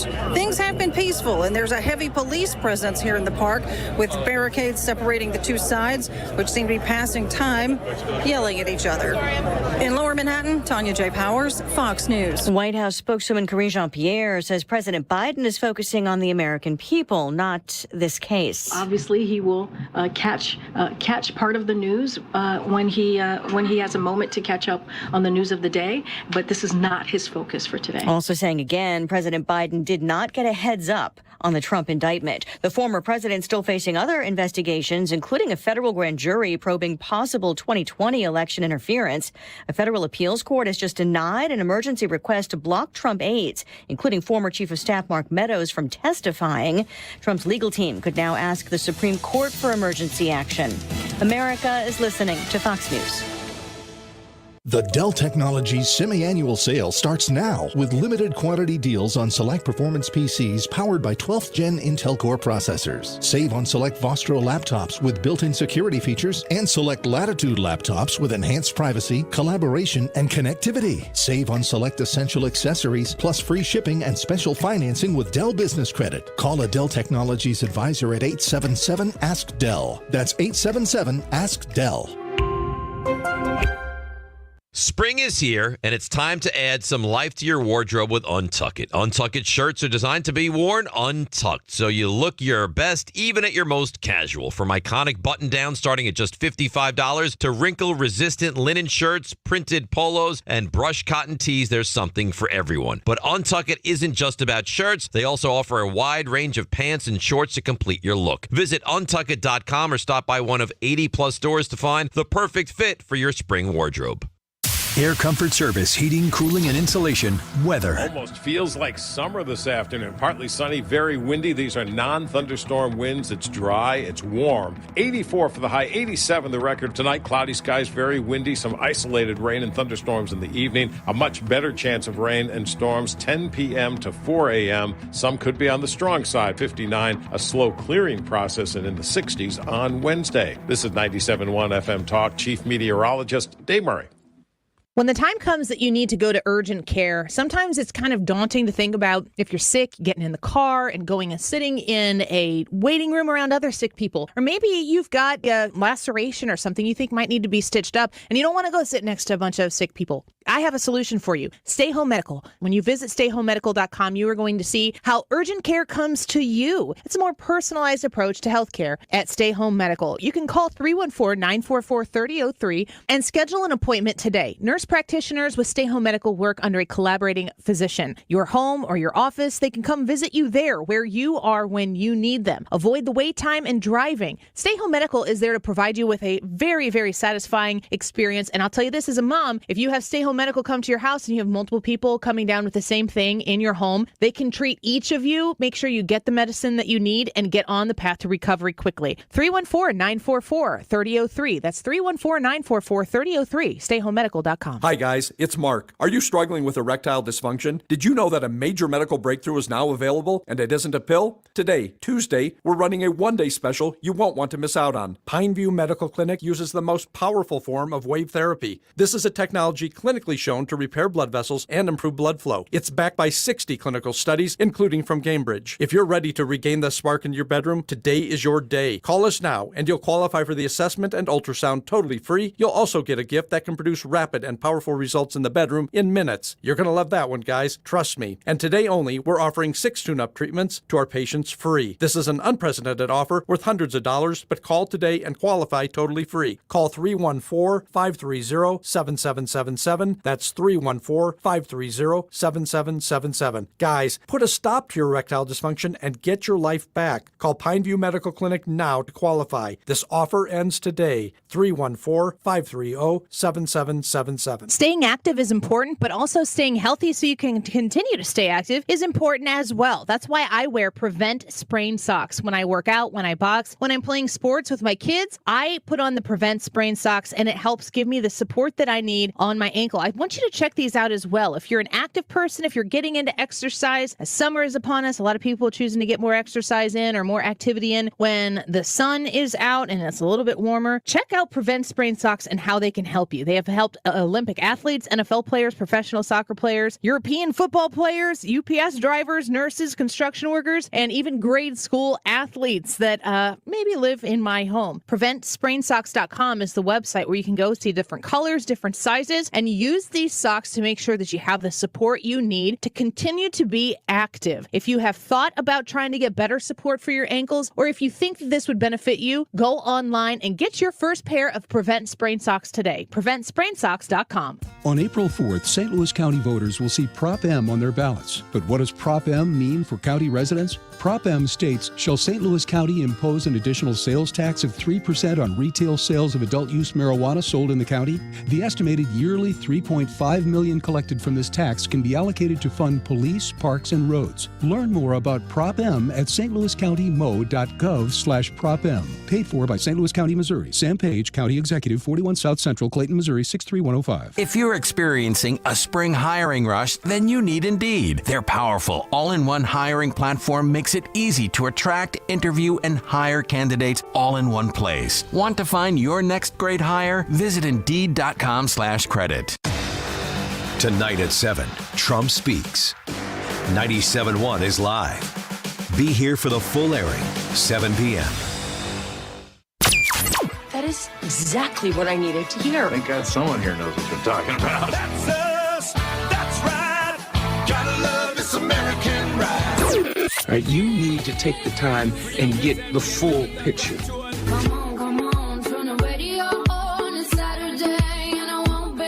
Don't get me wrong. I love the ladies. I mean, they rev my engine, but they don't belong in the newsroom. It is Anchor Man, not Anchor Lady. What do you want from me? I'm not America's sweetheart. Goodness sake, kid. Keep your voice down. Your father's listening to the radio. I'm not America's sweetheart. This is the Annie Frey Show. Welcome back to the Annie Frey Show. Brad Young sitting in today, and I forgot to mention, I was looking at some of the comments online that are being posted, and a couple people said, Hey, this Brad Young guy, is he an attorney? Yes, I'm the legal analyst for KFTK here, 97.1. I also have a show over on our sister station, KMOX, and my law firm's here in town, Harris, Dowell, Fisher, and Young. That's my law firm. And since I can't hit a golf ball, then I goof around and play on the radio. So that's the reason why I'm here. In fact, whenever I left for the station this morning, my wife said to me, don't forget to wear sunscreen. Because this is my golf, and of course I'm extremely follically challenged. So yeah, sunscreen and a hat is always a necessity. We're just seeing, in terms of breaking news, talking about the Trump indictment, we do have a confirmation that there are 34 counts. They're all felonies. That's a little misleading, and here's the reason why. Most of these charges, in fact, all of them, are related to what's called felonious business records. But the reason why it's a felony, because these charges are all misdemeanors, but what happens is that they can become a felony under New York law if it's linked to the commission of a different crime that is a felony. And so the allegation here by the prosecutor, Alvin Bragg, is that even though all of these charges are misdemeanors, all 34, they can become felonies if this was done to avoid campaign finance regulations with regard to these payments. So, but then there was something that came up, and we were talking during the break, and we don't yet have confirmation of this, but based on what we know, it appears that most of these charges are being stacked. We were just talking about that. Yeah, you had mentioned stacking, and I'm like, I don't know what that means. So legally speaking, what does stacking mean? Stacking is a procedure that prosecuting attorneys use to get more charges. That's really what it is. So let me give you an example. Let's say, and I'm going to use the example of Trump's situation, and I haven't seen all 34 charges. They're not publicly released yet. So I'm just spitballing to demonstrate the concept of charge stacking. So if Trump committed a misdemeanor crime when it comes to these $130,000 that was paid to Stormy Daniels, then in theory, there could also be a tax charge under state law, because if those funds were deducted as a business expense, which I don't think that they were, but if they were deducted as a business expense, then you can use that same activity and say, now we have fraud with regard to the payment of taxes, or we have fraud in other areas. So the idea is that stacking is one activity that, because of the complexity of our legal system, can actually violate multiple provisions of the law. So it's not as if, in this instance, that Trump committed 34 criminal acts. He may have only committed one criminal act, if at all, but even if he did, there can be multiple violations of different laws that are all stacked to give the illusion of immense criminal activity. And we see this a lot of times with drug dealers. There's one drug sale, you can stack multiple charges against one drug sale. So one activity of selling someone a bag of heroin could actually result in 20 different charges, even though it's only one activity. So that's the concept of charge stacking. So there could be 34 of these counts, but it's all related back to Stormy Daniels. Stormy Daniels. Okay. Correct. I think the thing that has surprised me most in covering this today is just how long this whole process could take. You're talking about the possibility of, today will be one day, and we'll have the indictment unsealed. It already is. We haven't been able to read it yet. But we'll have all the activity of the day will be over. And then you're talking about 8 to 9 months, you said, Brad, of dealing with challenges and back and forth, where you could have Trump under gag order for this whole time. He could be able to not technically be able to talk about it even. It's just amazing how this could actually be playing into the campaign season. Oh, absolutely. And in the event that a gag order is issued, this is exactly how it's going to play out. What'll happen is that the judge will come down, if it happens, and say the parties cannot talk about it for these reasons. And again, I talked before the break that the idea from the judge's perspective is, I don't want to potentially poison potential jurors in this case by having the parties talk about the case, so I will order them to be quiet. Now, back in 1976, the U.S. Supreme Court held that gag orders can be legal under certain circumstances, none of which is going to apply to this situation because there is no case like this case. There's no precedent in the history of our country for this kind of an event. But here's what would happen. If the judge issues a gag order, I promise you that the first thing President Trump does is he goes out and he violates it. He talks about the case, and then he will be forcing the judge to issue a fine, penalizing him for speaking, and then what you do is you file an appeal, and you file a charge and appeal against being punished for exercising your First Amendment rights of freedom of speech, and then you ride that as far as you can through the appellate process. That's exactly how this will play out if a gag order is instituted. Is it surprising to you, and I'm talking to you collectively, anybody who wants to chime in on this, is it surprising to you how many people are not just on the right, but people who, I guess technically on the right, people like Bill Barr we just saw on Fox News, typically these are folks who are not necessarily defending Donald Trump. They may have worked for him. They may have worked against him as Republicans. There seems to be a uniform approach to this to say, this is inappropriate. This is wrong. And you're not seeing a whole lot of, you're seeing some Democrats even say that, not a whole lot, but I'm a little surprised at how united the front is to say, this is bad action. This is not good for the country. Exactly. You're seeing people say that because they're able to distinguish in their mind, I may not be a fan of Donald Trump, but I know politicized prosecution when I see it, and that is what this is. In fact, there's this arch conservative from Illinois called Governor Rod Blagojevich. You remember him? Yeah, I do. I do. He has become a very interesting character. He has. As if he wasn't already. He was. My favorite story about Rod Blagojevich is that when he went to prison, he had to stop dyeing his hair. And so it's amazing how fast he went gray.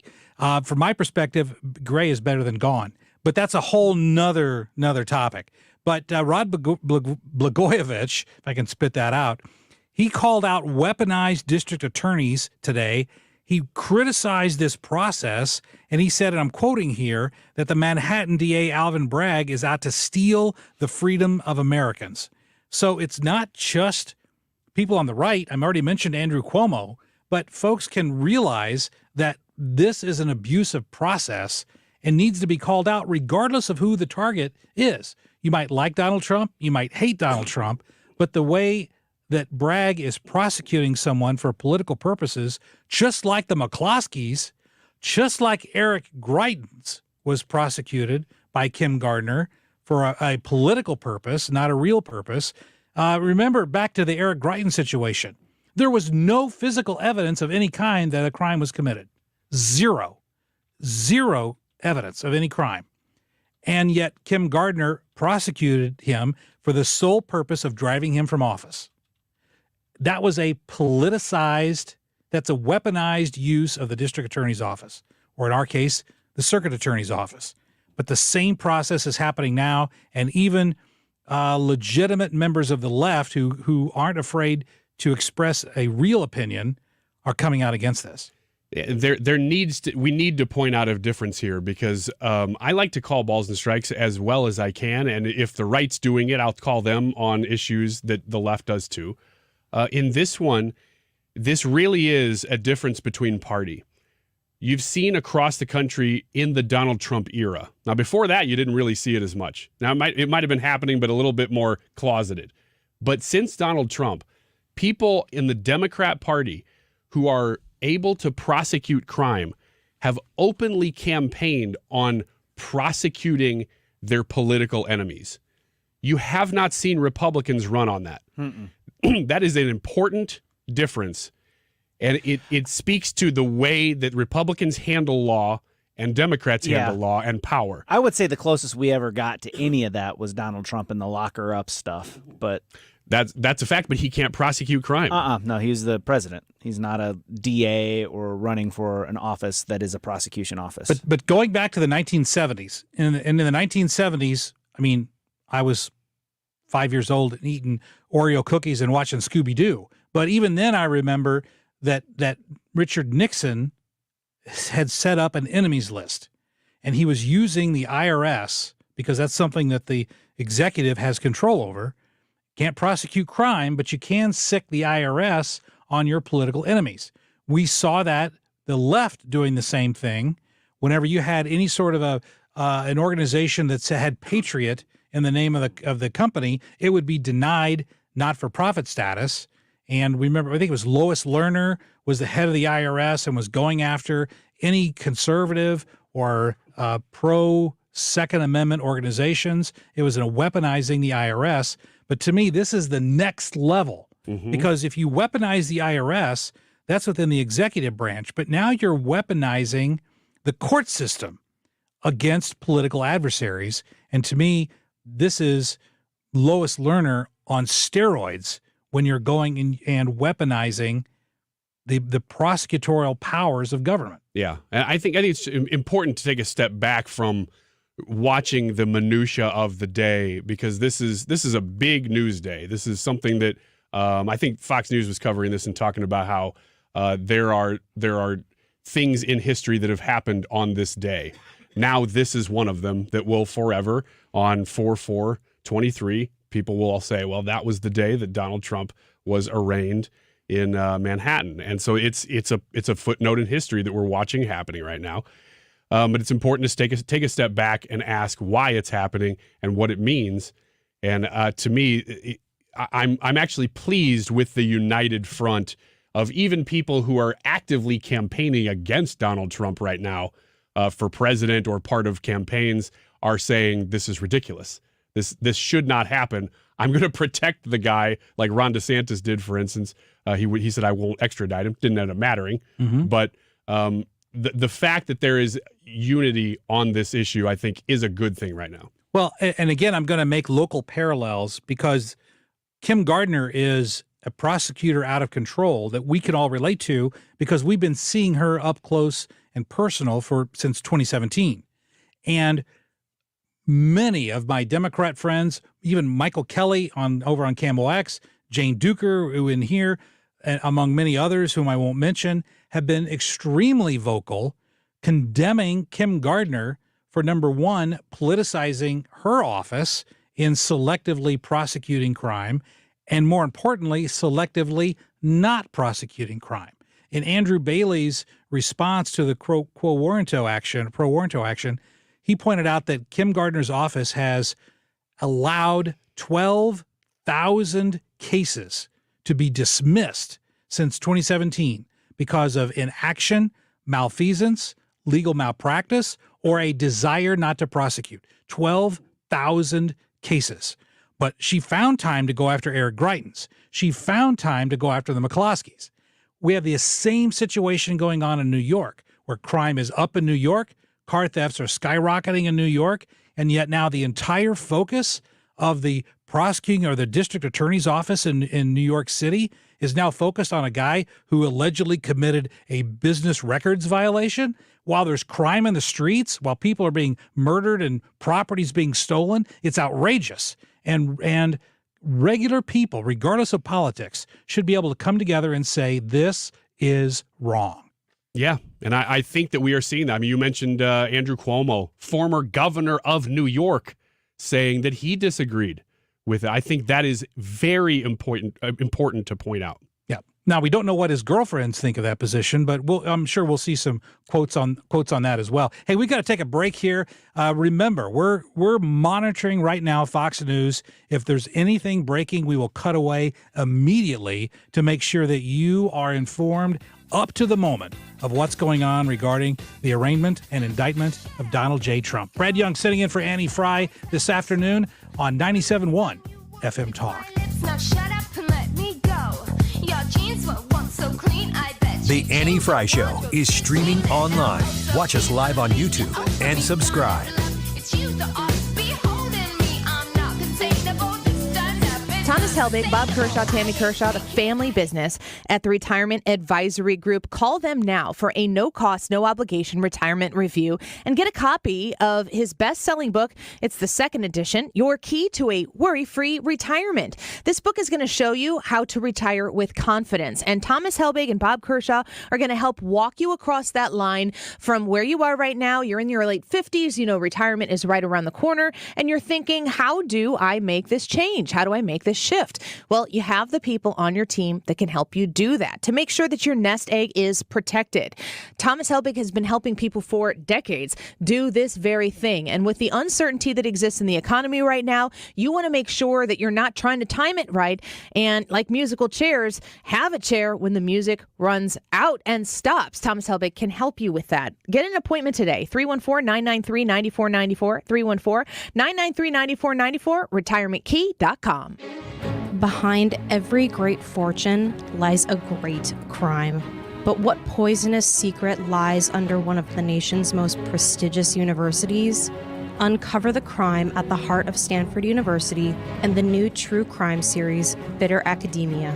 After a while, Jade Stanford learns that when this much money is at stake, you cannot really trust anyone. Listen on the Odyssey app or wherever you get your podcasts.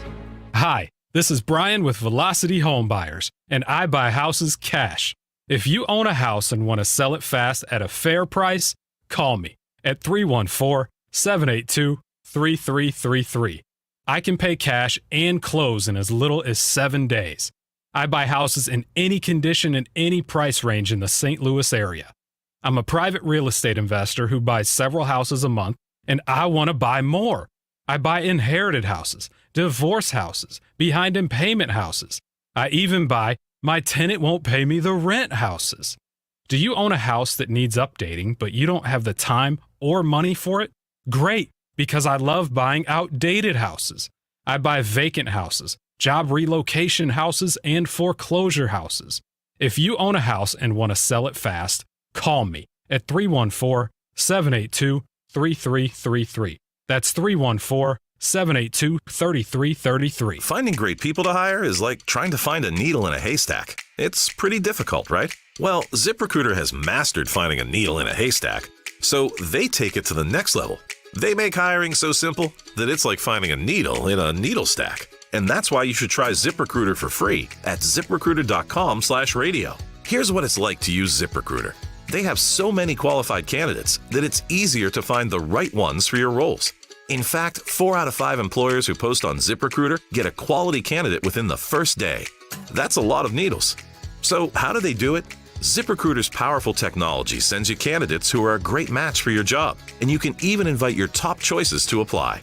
So if you want less hay and more needles, head to ZipRecruiter. And right now, you can try ZipRecruiter for free. That's right, free at ZipRecruiter.com/radio. That's ZipRecruiter.com/RADIO. ZipRecruiter.com/radio. ZipRecruiter, the smartest way to hire. For details and a list of all station contest rules, visit www.971talk.com/rules. The features you always dreamed of are here. We're talking about rewinding the radio. Listen on the Odyssey app and rewind whenever you'd like. Or catch up on entire shows within 24 hours of air.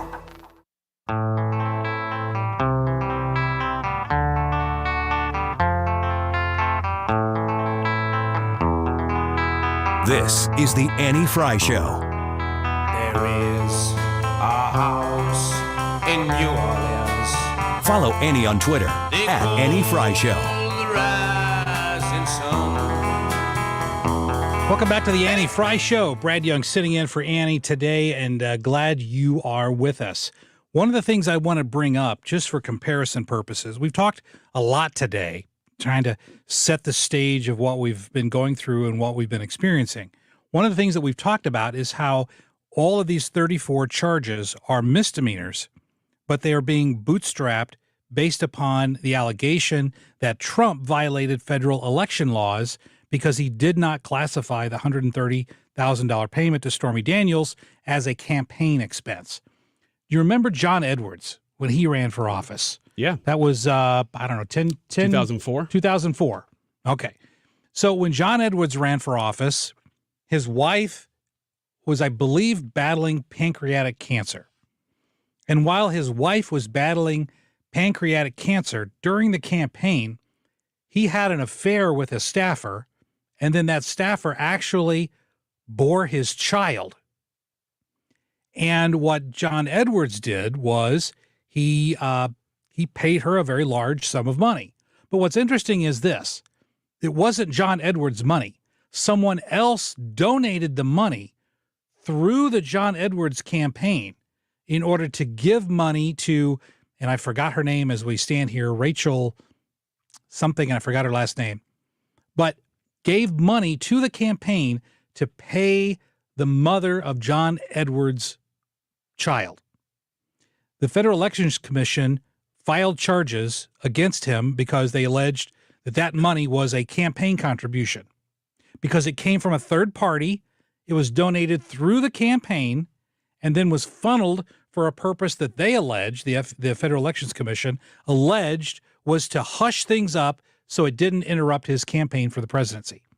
They ended up dropping those charges because even in a situation where a third party donated the money, there was an understanding that he had other reasons to hush up the presence of his love child because of family situations, his relatives. It would be embarrassing. Your wife's dying of cancer and you're having kids with your campaign staffer. So there were reasons other than campaign-related activities, and so those charges were dismissed.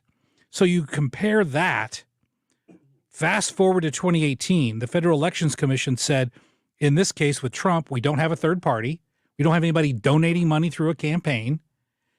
And there are other reasons you would want to hush up Stormy Daniels other than something related to a campaign, so we're not going to prosecute.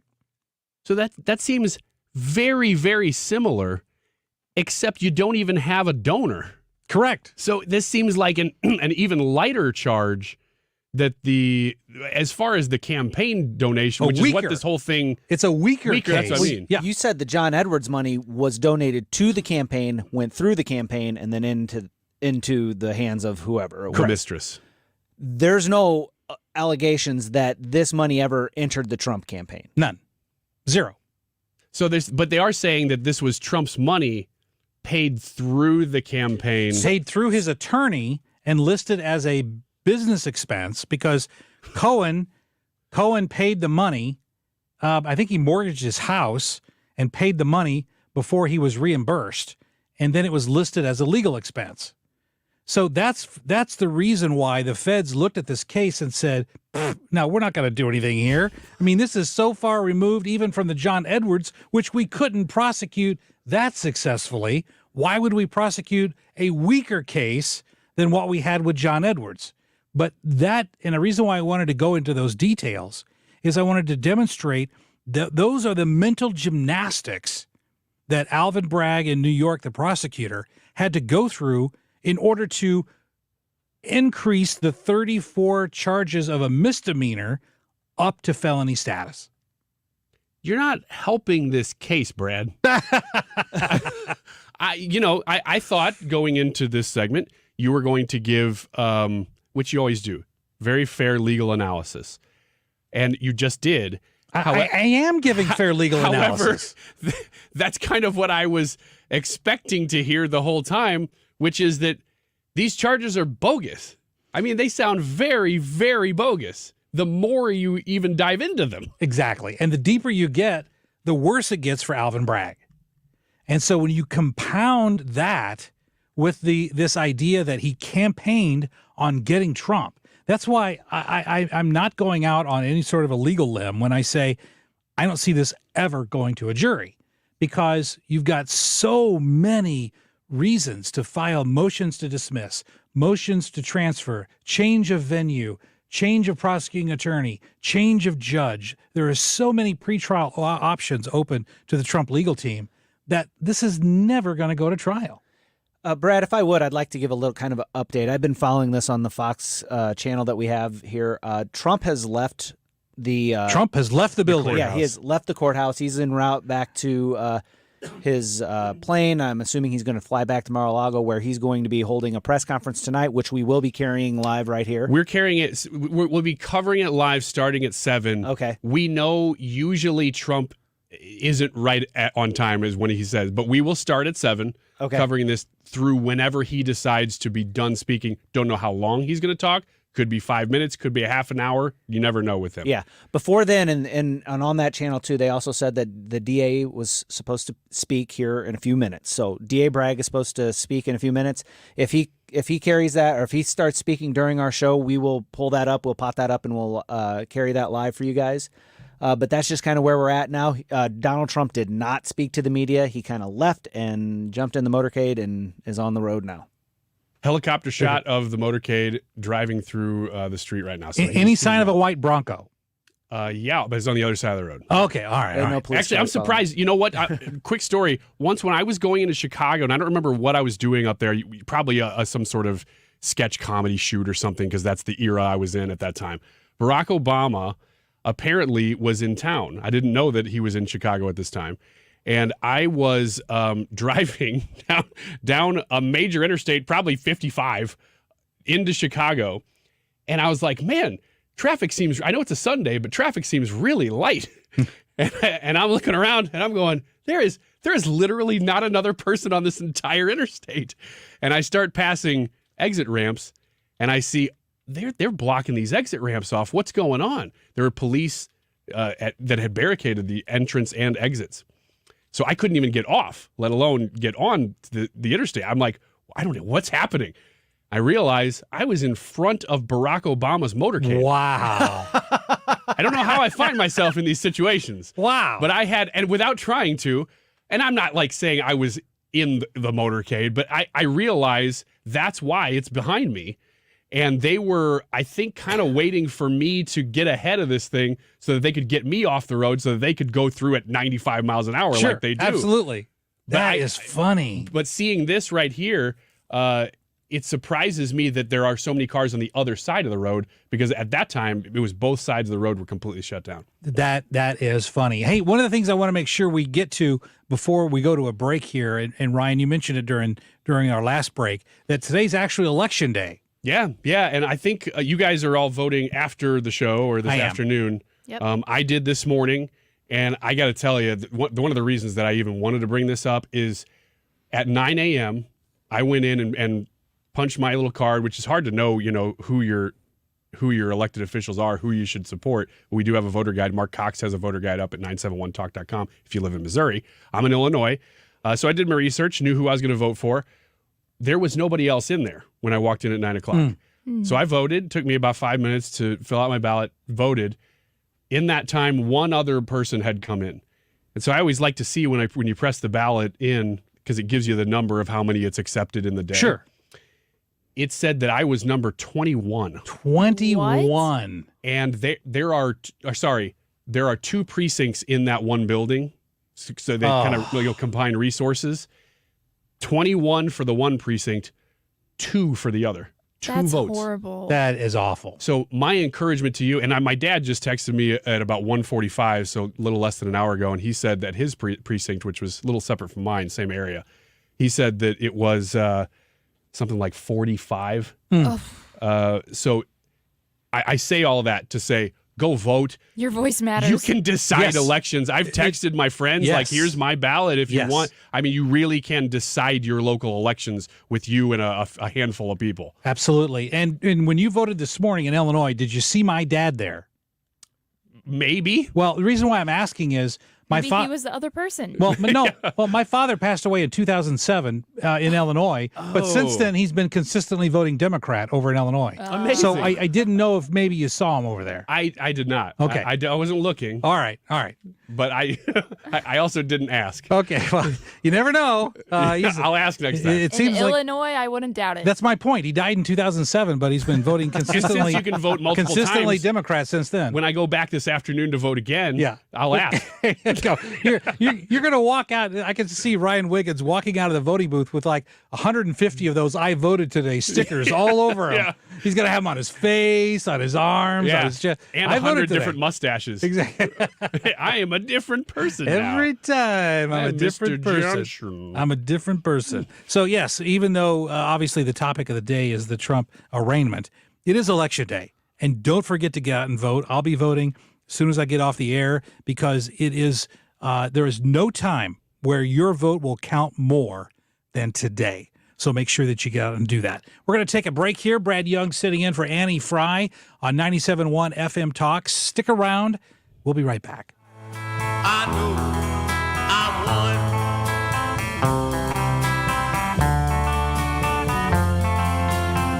won. This is the Annie Frey Show.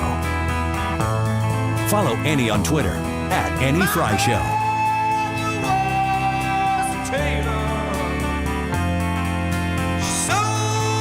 Saving money at Ruler Foods. It's impossible to go shop at Ruler Foods and not save money. They have all of the name brands that you normally shop, but they also carry Kroger brands at Ruler Food prices. You don't have to clip coupons. You don't have to go through all of that preparation it takes when you go grocery shopping to save money. You're just going to save by virtue of shopping at Ruler Foods.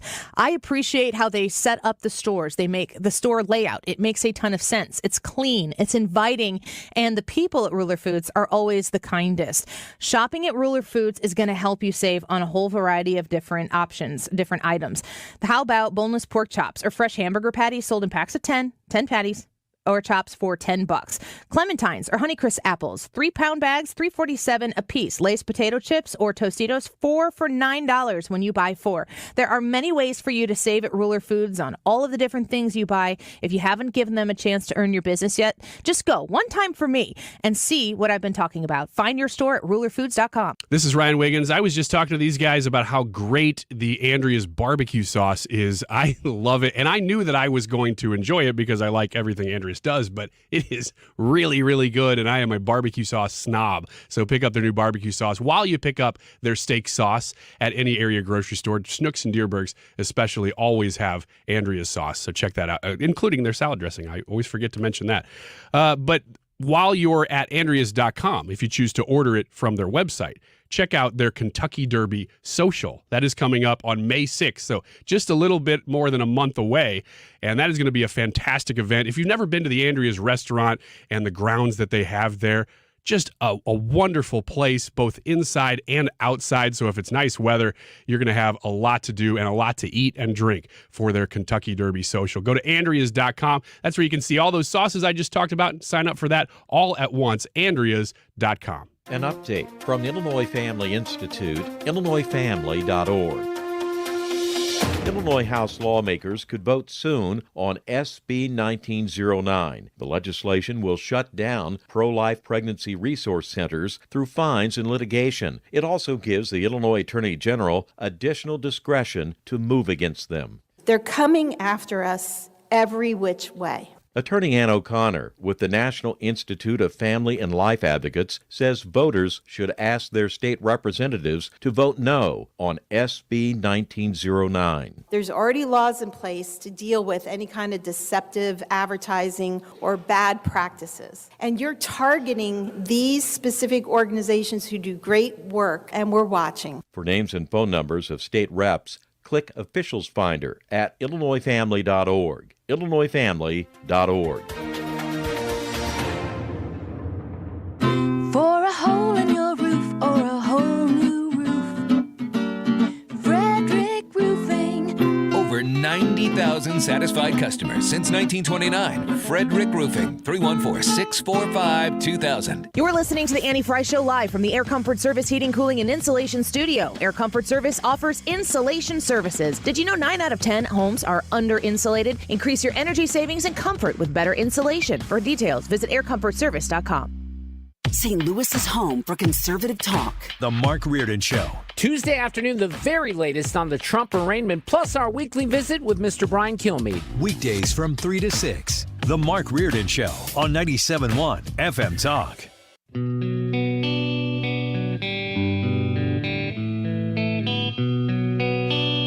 You're listening to The Annie Frey Show. Follow Annie on Twitter @anniefrey show. Welcome back to the Annie Frey Show. We've got Ryan Wiggins, Brad Range, Hannah Gibbs. I'm Brad Young sitting in today. And I want to go to Hannah because we had a running poll, didn't we? Yes, our YouTube live chat poll today was asking, will Donald Trump serve jail time? Yes or no? Do we want to go around the room really quick and share what we believe? Yeah, I think the answer is no. I don't think that even if he is somehow found guilty of all charges, I just don't see him serving actual jail time, although I think even that is probably unlikely. Nah, he's never going to jail. Yeah, I don't see him serving jail time either. I think they're going to do their darndest to try to get him in prison, but yeah, there's just not enough here. I believe they'll try as well, but no way do I believe that he will be serving time. 170 people have voted on our poll so far with a pretty resounding response. 91% of the people say no, Donald Trump will not be serving jail time. 9% say that he will. I have a few comments I would like to read regarding the poll. Jaded from YouTube says, no, they just want him tied up so he can't be on the ballot to win the nomination or the presidency. Art says, I voted no, as the rich are rarely held accountable. He'll likely face a fine, if anything. Let's see. 0214 said Trump should not have to make his case. He is innocent until they prove him guilty. Andrew Weber said, I voted yes. These people will not stop, even if he didn't do it. Was that tweet that Nancy Pelosi sent out not a shock to you, Brad? Which tweet? The one where she wanted to establish diplomatic relations with Wakanda? No. Oh, I'm sorry. I didn't know. What one was that? Not that one. Not that one. Okay. It was the one where she said that he will have his trial and he will get his chance to prove his innocence. Oh, I did hear about that. I mean, come on. Really? He gets to prove his innocence. I mean, even a layman like myself has heard the phrase innocent until proven guilty, let alone the Speaker of the House saying it. Come on. Come on. Come on. Hannah, anything else, comments or poll data you want to update us on? We're still at 91% of the people saying no, 9% of the people saying yes. I'll read just a few more comments. Sherry G from YouTube said, I voted no on Trump's jail time.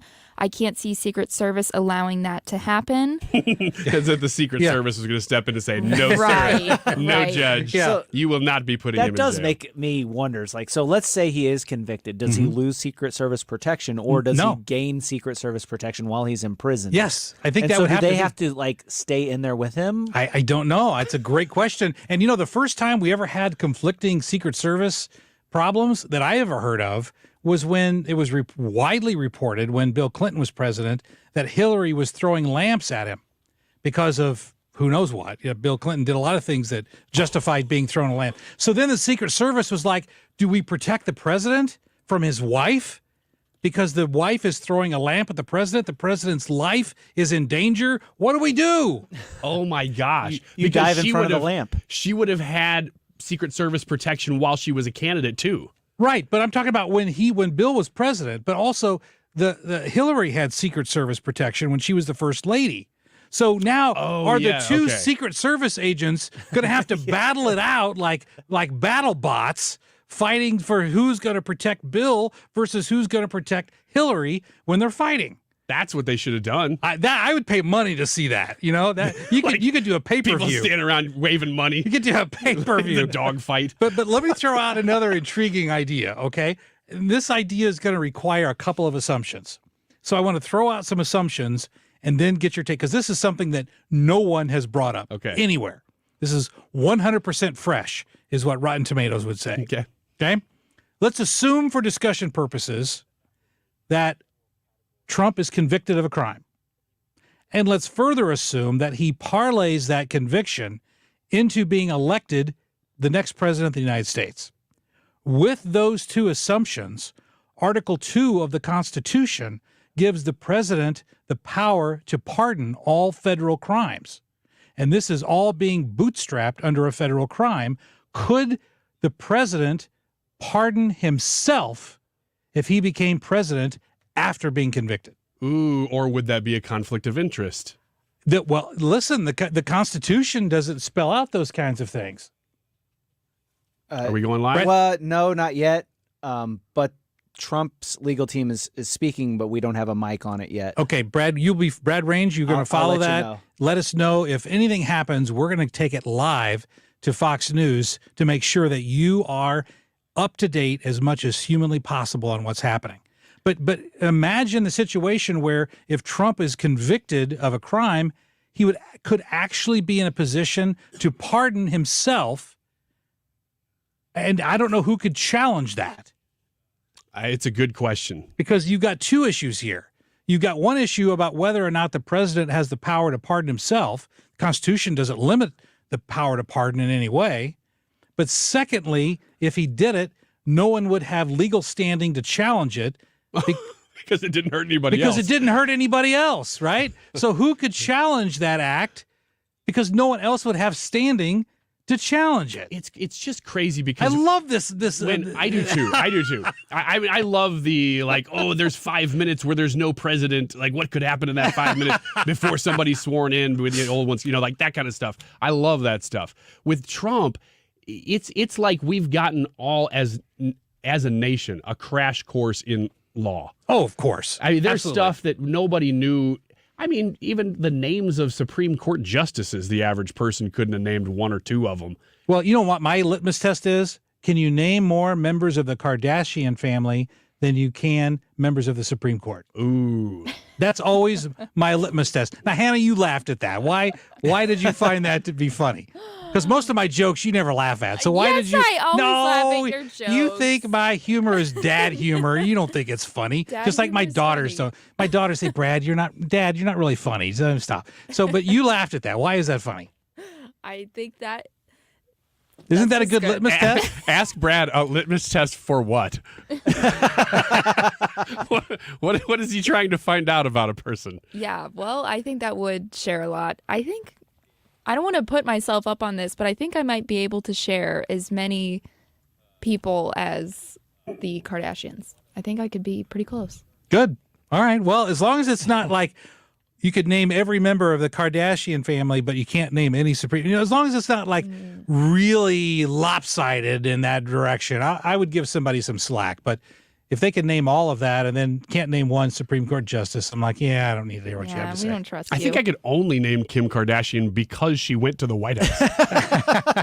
I know very little else about her other than people defend that she's actually pretty good at business. Yes. That she's actually much better than she gets credit for. I believe she might have went to law school. Something about that? No, I think she was going to sit for the bar exam in California, which doesn't require you going to law school. I think that's what I heard. Oh, and don't you know this is a great case. This was from years ago, but a guy flunked the California bar multiple times. And so his wife dressed like a man and took his ID to go in and sit for the bar exam to claim that she was actually her husband. But the only problem is that when she did it, she was pregnant at the time. Oh. Yeah, that doesn't seem like a great move. No, and listen, you have to be, people want their attorneys to have some degree of cleverness and intelligence, and that flunks on both of those. when you send in a pregnant woman to impersonate a man, they're not gonna fool anybody. When you're sitting for that bar exam. I don't know. Maybe she was just ahead of her time. Yeah, maybe it could be. This was like 15 years ago. She was pushing the boundaries. She may have been ahead of her time because you know what? I just read a study, in fact, last week, that among women athletes, there's been an enormous rise of testicular injuries. I saw the same thing. Yeah, I mean, who would have guessed that there would be all these new testicular injuries among women athletes? I think that was a Babylon Bee article. It was. Where it showed a doctor scratching his head going, can't figure out why there's these testicular injuries with women's sports now. I know. What a crazy day this has been. Oh, well, we covered everything from Donald Trump to female testicular injuries. We've covered a one large a little range. bit more than the other. Oh, man. Well, thankfully so. I think we've gone down the ladder road as much as we should. I think we're all suffering from fatigue. This has been a detail-oriented day. Yeah, it has. Because we've been watching this whole thing play out, and it's been, as usual, Fox News showing the live camera of, for a long time, nothing, just an empty street and hallways. And then all of a sudden, Trump walks out, for and like it lasts 3 seconds. 3 seconds. And then we've been covering the facts of the indictment itself, which I still don't know if we've actually seen the full release of the charges. Even as we're talking now, Ryan, I'm looking and I don't see that those charges have actually been released yet. So we're still waiting for that to happen. Now, there were members of the media in the courtroom at the time the charges were read, but the press were prohibited from having phones or recording devices of any kind. So we don't have any specific details about those 34 count charges, other than the fact that all of them deal with fraudulent business activity. Just an update as far as the lawyers. They said that Trump's attorneys were going to speak. They were mistaken. They were just trying to leave. They walked through a big old pile of press and left and didn't say a word. So they're not going to be speaking, so we won't be carrying that. Again, if Bragg speaks during our show, what's left of it, these last few minutes here, we'll carry that. I do have confirmation from Mark Reardon, though, that they will carry it during his show. They'll carry it live. So if you're wanting to hear what D.A. Bragg has to say, stick around. Stay Couple here. minutes away. Yeah, and Reardon will have all that for you at the beginning of the show. We would guess that he would be announcing the charges, right, when he speaks? Probably so, but there should be a release of those charges by the court system itself. So we're waiting for that to happen. Here is one interesting thing, though. We talked earlier in the show about whether there should be a gag order, whether there could be a gag order, and whether it would be legal. We kicked that around a lot. There is no mention of a gag order, but we do see this being reported right now, that during the arraignment, the judge asked Trump, how do you plead, guilty or not guilty? Trump actually said he was pleading not guilty. And at that point, and we don't know any of the details, but the judge warned Trump that he could be removed from the courtroom if he was disruptive, because apparently Trump responded to some questions and was talking in the courtroom when he wasn't being addressed by the judge. And the judge admonished him and told him that if you're disruptive in my court, you will be removed. So we don't know the context of that yet, and I'm looking forward to hearing that context. But the reason why I think that is important on a greater scale is that it might be an insight into whether or not the judge in this case has the desire to issue a gag order. And if he does, that, as we've talked about, is going to launch a whole treasure trove of motions and responses by the Trump legal team that will further delay this case from ever reaching a jury. The never-ending story. This is going to be going on for a while. And don't forget, this evening at 7 o'clock p.m., we will be covering right here on 97.1 Trump's comments. In fact, he's going to be speaking at 7 p.m. this evening. Trump is notorious for being non-punctual because he believes the world should run on his clock, not vice versa. And so it's scheduled for 7 o'clock tonight. We don't know exactly when that will happen, but we will be covering that live right here on 97.1 FM Talk. Coming up next, of course, we've got the Mark Reardon Show. And during the Mark Reardon Show, if there is any breaking news regarding the press conference that's scheduled by District Attorney Alvin Bragg, if that happens, we'll be breaking away from the Mark Reardon Show to join that press conference in progress, just again to make sure that you don't need to sit and watch TV if you've got us on here on 97.1. If something happens, we'll break away. We'll make sure that you are 100% informed as to what's going on, what it means, and how it applies to you. Brad Young sitting in for Annie Frey today. Hey, I'll be back on Thursday. Lord willing, stick around on 97.1 FM Talk. Hey, it's Mark Reardon for my friends at Zero Res. Let's talk about spring allergies. Did you know that as many as 1 in 5 Americans suffer from allergies caused by particles frequently found in the air inside most homes? Not only is indoor air quality an issue